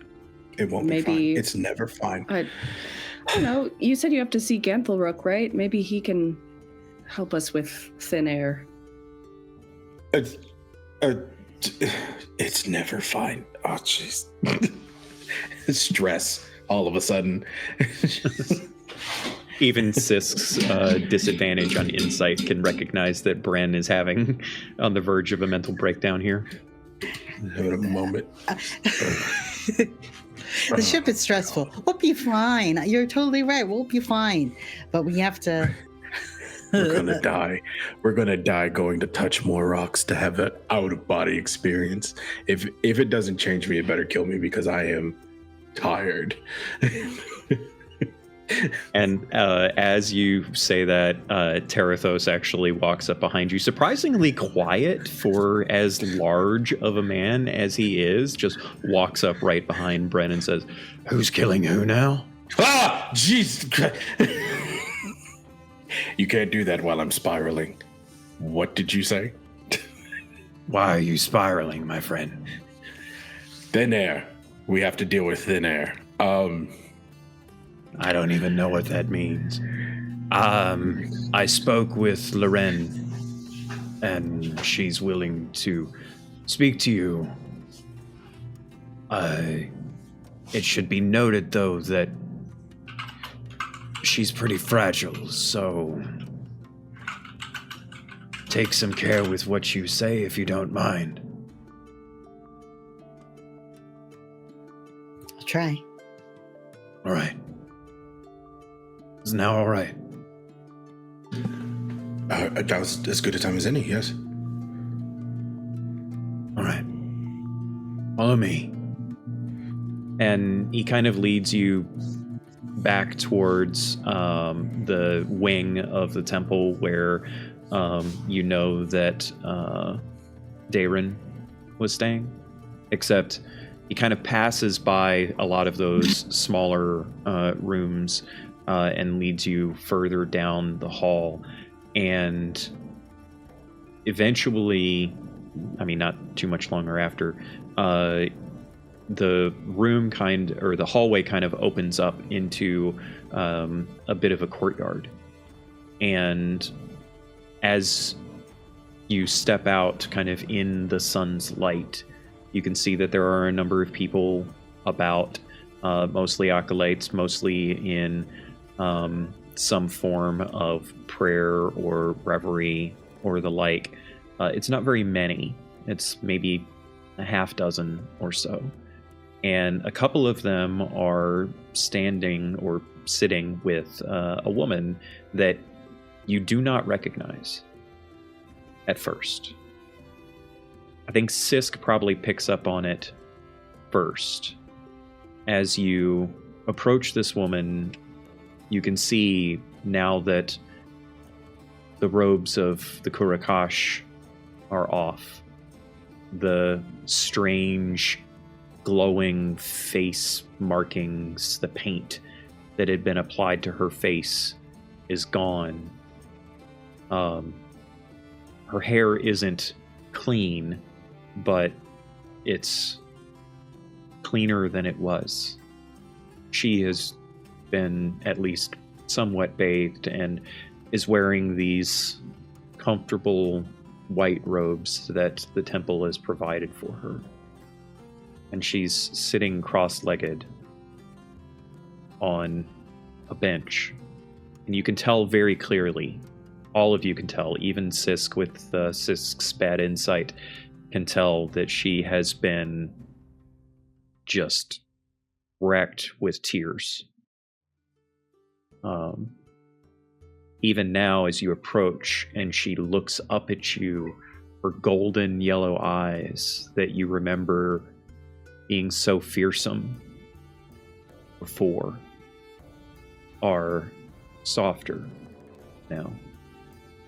There's pain in them, but it's the pain of guilt rather than what you had seen previously. The malice, the harm that you witnessed from her before. Bren, I feel like you need to make a wisdom saving throw here.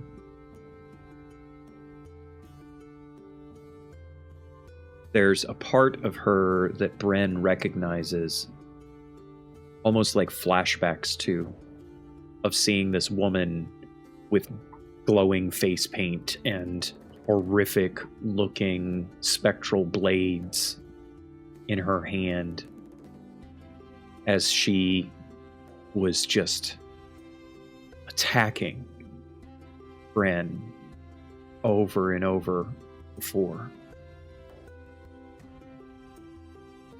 I had to use my phone because DD Dice on my computer wasn't working. No worries. What'd you get? I got a 20. A 20. Dirty 20. You've got control of that, but there is that flashback scene of like her with the blades just like stabbing Bren and such. So you can do with that what you will. There's no ill effect from it unless you want it to happen. But you see I think this in this moment, Bren is able to separate that and just go. You see this woman sitting there, wholly different. Like I said, you barely recognized her when you walked up. And as you approach, she seems to be very focused on Sisk, or Serval. at first. And she does look at all of you, and she tries to square up her shoulders. She tries to straighten up. She places her hands on her knees with her legs cross-legged in front of her. And she tries to compose herself. And you can see very clearly that she's barely holding on to her composure. As the two acolytes that are sitting with her kind of stand, there's a brief kind of no words exchange between them and Terathos, and the two depart, leaving just the three of you and Terathos standing there. And I guess Tig is behind you. You can see her death gripping her kneecaps. Her knuckles on her hands are white. And there's a slight quake in her arms with how tightly she's gripping herself as she's trying to keep herself composed.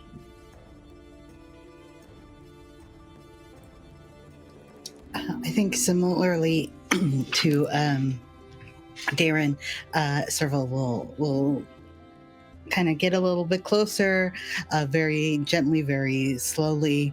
And she'll say, "Hi, I'm Serval. I don't know how much you remember when we first met. I hope you're doing as soon a as bit." you say those words, she breaks. She just all of the tenseness of her body just stops. Her shoulders cave in a bit. Her hands loosen on her knees, but immediately go to each other as she starts taking her left hand and squeezing her right hand horrifically tightly. And she just sobs a long, loud sob.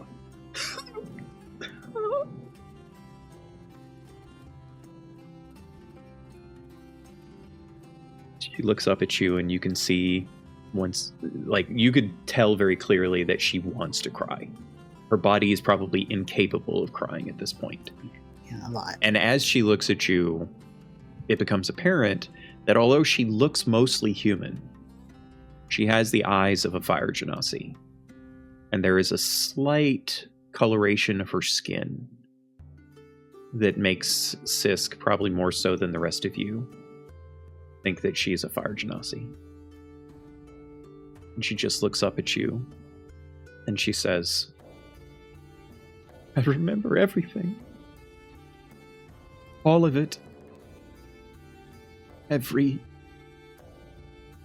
horrific deed. Everything. It's fused in my mind. Nightmare that will never end. I am so sorry. What I did to you." And she looks at Bren when she says that.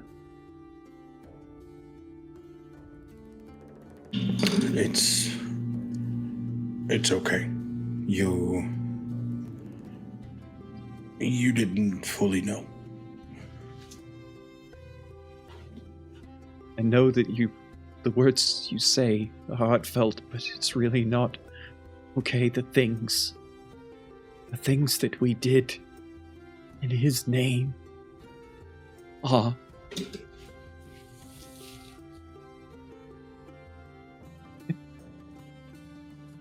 I can't eat. And as she kind of shudders for a moment, Terathos steps forward and he places a hand on her shoulder. And he doesn't do the divine magic thing like he did before, but he places that hand and he squeezes. And in that raspy voice of his, he just says, "We're gonna talk about that later. Probably going to talk about it a lot. They came here to offer you a moment of solace for all of that happened in the cave. That's what you need to think about right now. That's where we can take our first step. She kind of nods, and her chin is quivering a little bit, but she nods, and she doesn't fully, like, sit herself up or anything, but she tries to compose herself a little bit. And Terathos kind of steps to the side, and she looks back at all of you.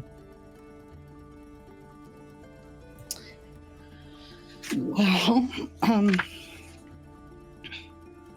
we were interested. We want to find our friend. I don't know if you know much about where she was taken. She's a blonde elf woman. Oh, I know her. I was very surprised that he didn't want to kill her. He said he wanted to claim her, to redeem her, to open her eyes to the flame.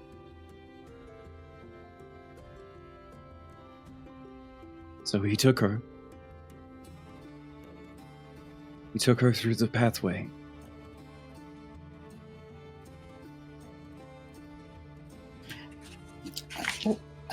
You mean the emberless flame took her?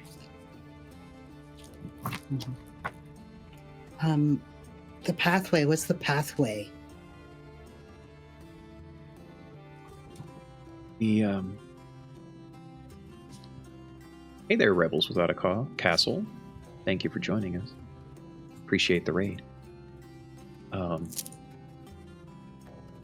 The flame portals. Flame portals. The pathway in the earth. Oh.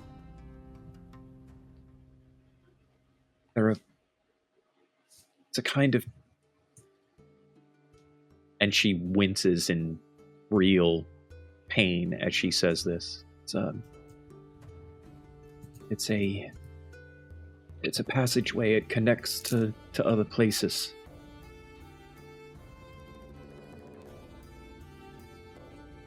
Do you know how it functions? Do you have to know where you're going, or do you just end up there? I don't know. Others always took us through. We just had to survive it. Mm. It's quite painful.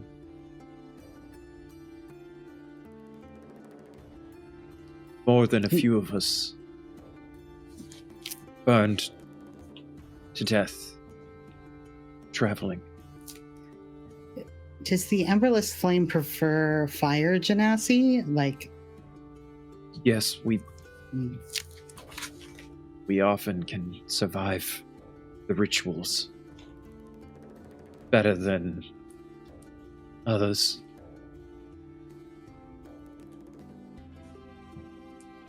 There's a moment where she kind of like shudders, closes her eyes, where she opens them again. I'm sure this is all upsetting, but how did you get involved? Was it originally a willing thing? Did the magical compulsion begin later? Well, I don't know where all of you are from, but I come from a very small, meaningless town called Takanoru. It's mostly farmsteads and the like, pretty far from any city.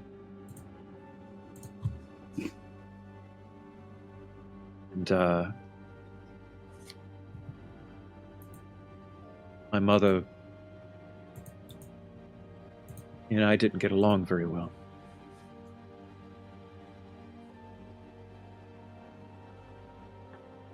Anyway, I somehow few cups in, trying to drink away my sorrows of living in a place where everything was meaningless. Found myself sitting with someone, started talking to me of better ways and places elsewhere in the world that could be seen. Just had to have faith. I've never particularly been one for the Ascendant personally, but they were saying there was a lot of good appeal to it. That started me down the path. The pain came later. The magic that made the rest of my mind sleep made me only believe the power of the flame. That came later. Sorry,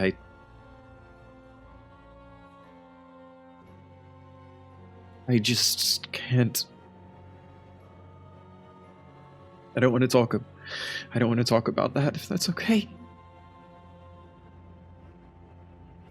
Absolutely.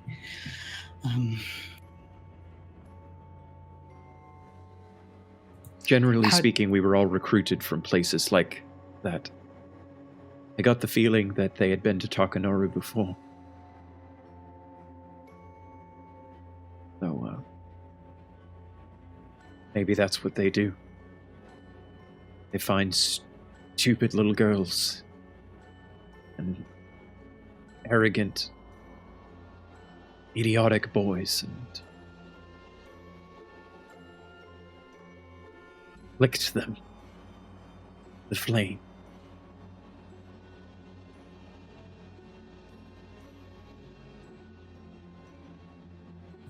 Is the Emberless Flame a man?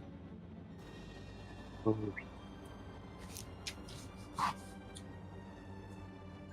Very much so. That means he's vulnerable. I don't know about that. We've never seen anyone as powerful as he. Your friend, she fought so valiantly against him.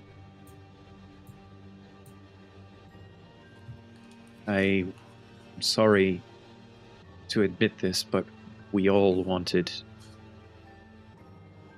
to attack her, but he wouldn't let us. He took her assaults, turned them back against her over and over until he could crush her with his magic.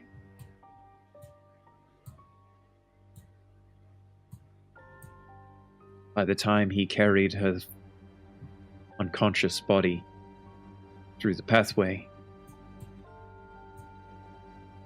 there wasn't much fight left, so very, very much hope that she survived the journey.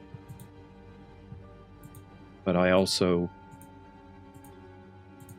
please forgive me in saying this, desperately hope she didn't. If he he wants to bring her into the fold, tortures that he will inflict are powerful.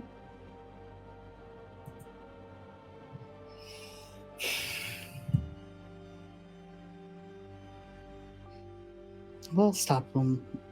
We'll try. How do we get to the path? I don't know if you can use the pathways. I don't know how they work, and even if you do go in them, it's, as I said, it can be lethal. If you don't have whatever magic was used to go into it, I don't know what it will do to you. I was protected and I barely survived most times. How do we get to the path? There was one in the cave. Is it marked? Because we were in the cave. Yes, it is very clear. The enormous flaming pit in the center. The giant hole is the path. That's the gateway to the pathways.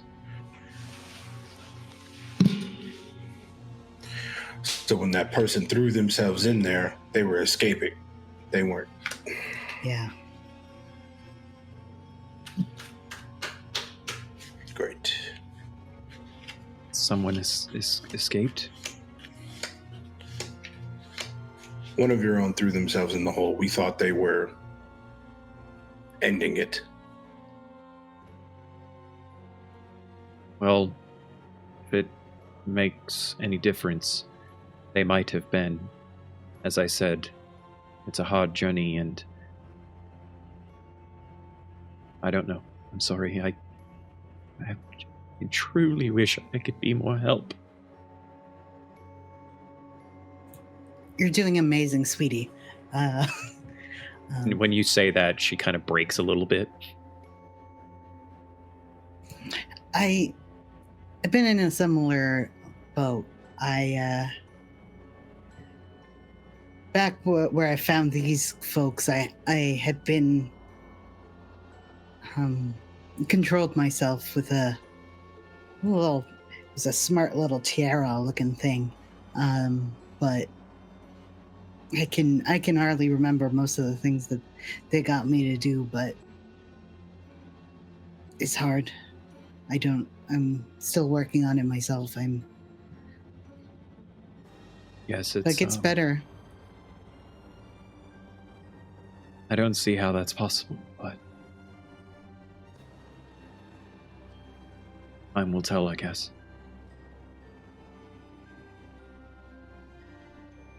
I'm not suggesting that you do this.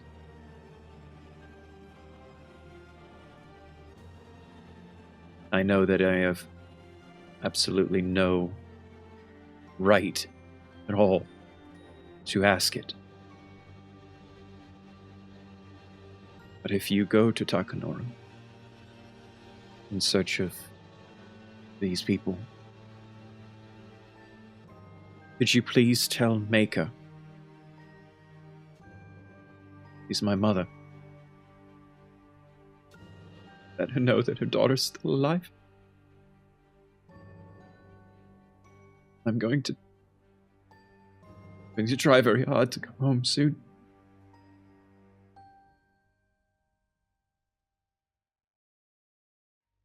Absolutely.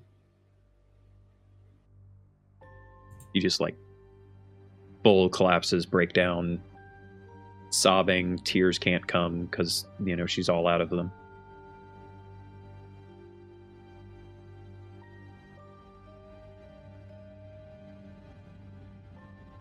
You're muted, Brent. Jeez, sensitive button. Is there anything else that you can tell us about the protection for the path, the person who brought you into the fold anything than what you've already told us? Any Takes her- weaknesses, anything that they stay away from? It takes her a minute to kind of compose herself. She says, "It was him that brought me in. He recruits most everyone. I don't know of anyone else that serves that role." And by him, you're pretty sure she means the Emberless Flame guy. Do you know any other names that the Emberless Flame goes by? Good question. He had dozens of different names that he used. I'm sorry. I don't know what his real name is at all. Yeah, I'll be honest that my role within the Kourokash was mainly to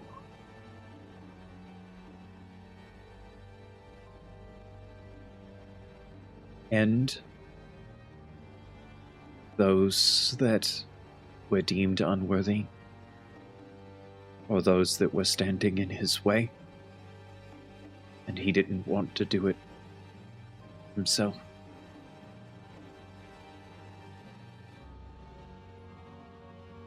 Didn't want to or couldn't? Didn't want to. Sometimes he did, and he did so with horrifying accuracy. This was just another thing of torture for you. I saw him take a man trying to stand up to him, laugh at him while he pointed his finger and disintegrated the man to ash in front of us. And he never stopped laughing.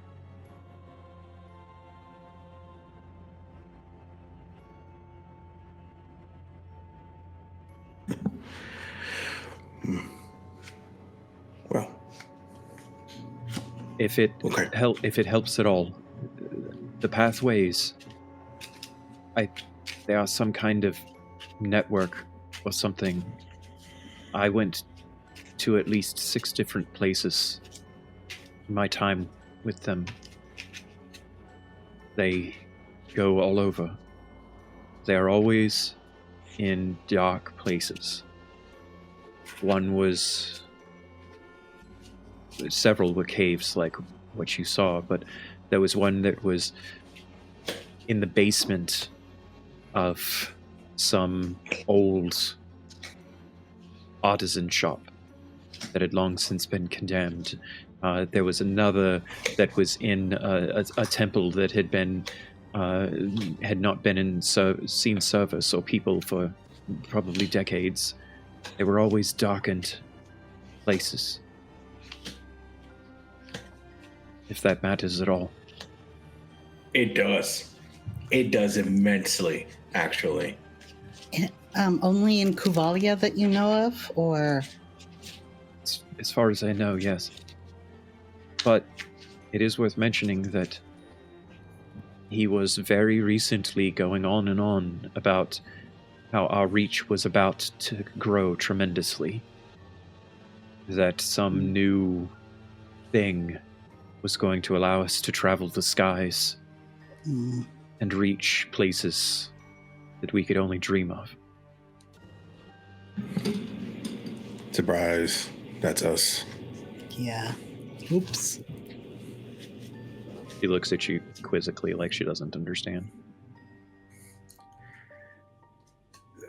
Don't worry about it. It's fine. Something that we have, they want, that will have them travel far.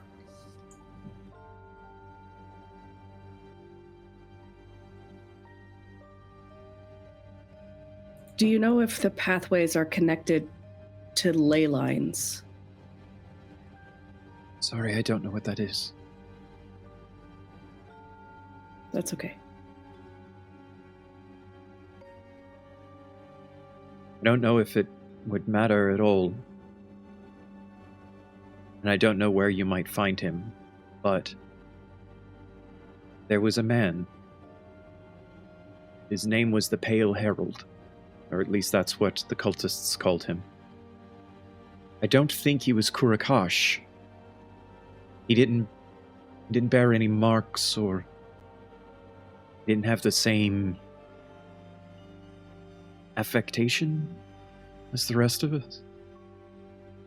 But he was definitely aligned with the Emberless Flame. He had an understanding of magic. He is the one that crafted the shadow staff that the flame wields. If you can find him, it might be able to get answers regarding the magic of the pathways, because they were definitely magical.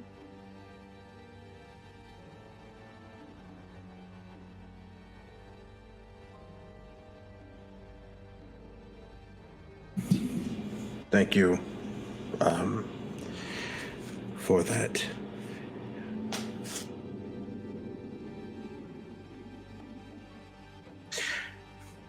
I don't know if you'll allow me to do this. I think we tried this before.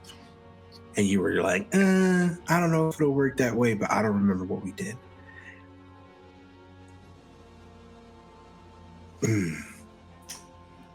Really wish I had this power.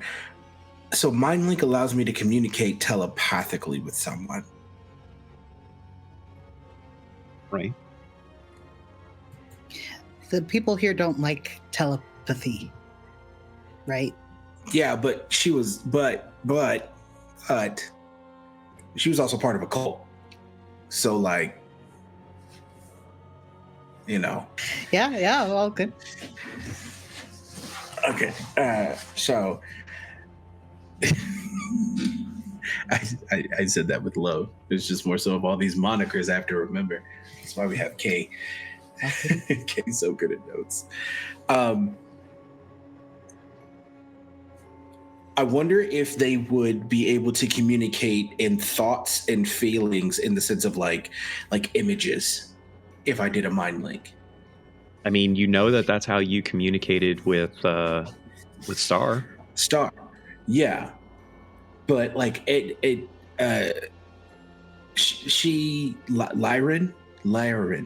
Hmm? How do you pronounce this person's name? Lyran. They said the same thing as the other person before, like these things, and they're not able to like accurately describe or give it to us. I want to see if I can pluck that out of their mind and get an idea. I mean, you can certainly try, but I mean, do you think it would occur to Bren to attempt to ask for consent on it? Yes, 100%. This is Ian above table saying, "I'd like to do the thing." Is it worth it? You can absolutely try. Okay, solid. Bren approaches and kneels down to them, and I think in this moment, you will see Lyran kind of like shy away a little bit. She obviously can't run, but there's an instinctual part of her that is in flight mode. It's fine. I'm not going to harm you in any way. I understand what you did to me was not of your own doing.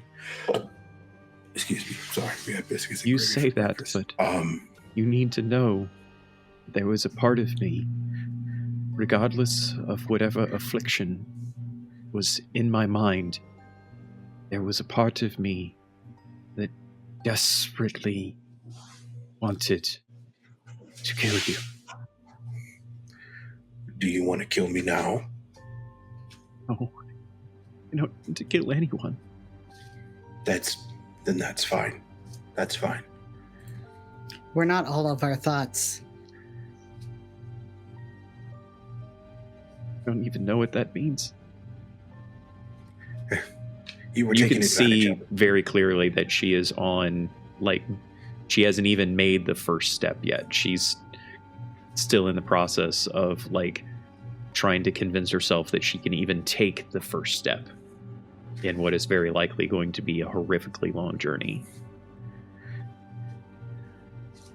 I'd like to try something that's going to help us understand a little bit better, but it is going to require your permission. She very hesitantly looks at you and says, "Hey, can you tell me what it is?"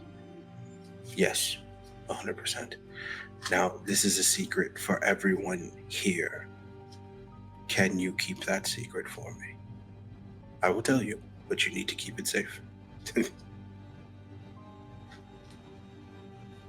I don't know if I can make that promise.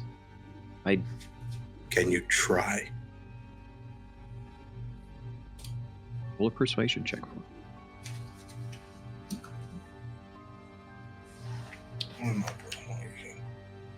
Oh, great. It's a +1. And I'm going to use one of my advantages. Okay. Boom. It was almost a nat 16. 20. It Almost. rolled, So close. tilted. 16. She just kind of nods her head, and you feel like she wants to say the words yes, but you also kind of have this instinctual understanding that she probably can't. But she nods her head yes. Okay. I can share your mind. You and I. Just you and I. And what I'm asking is for you to remember anything and everything as clearly as you can, because I want to see it.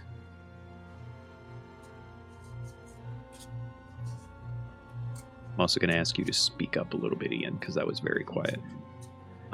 She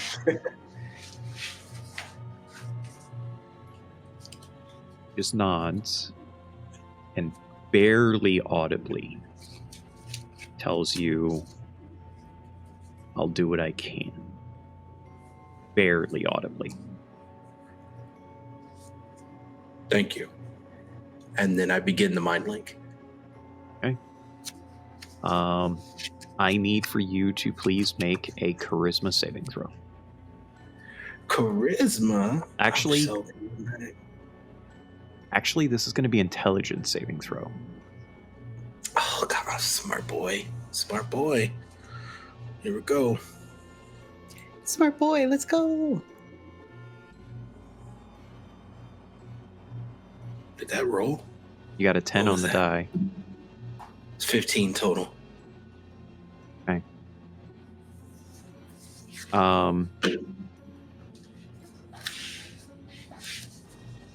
The first thing that you see is flame. You see a wall of fire erupt in everything around you, tinged with shadow and darkness, rippling and roiling through the flames. And you hear Lyran's screams.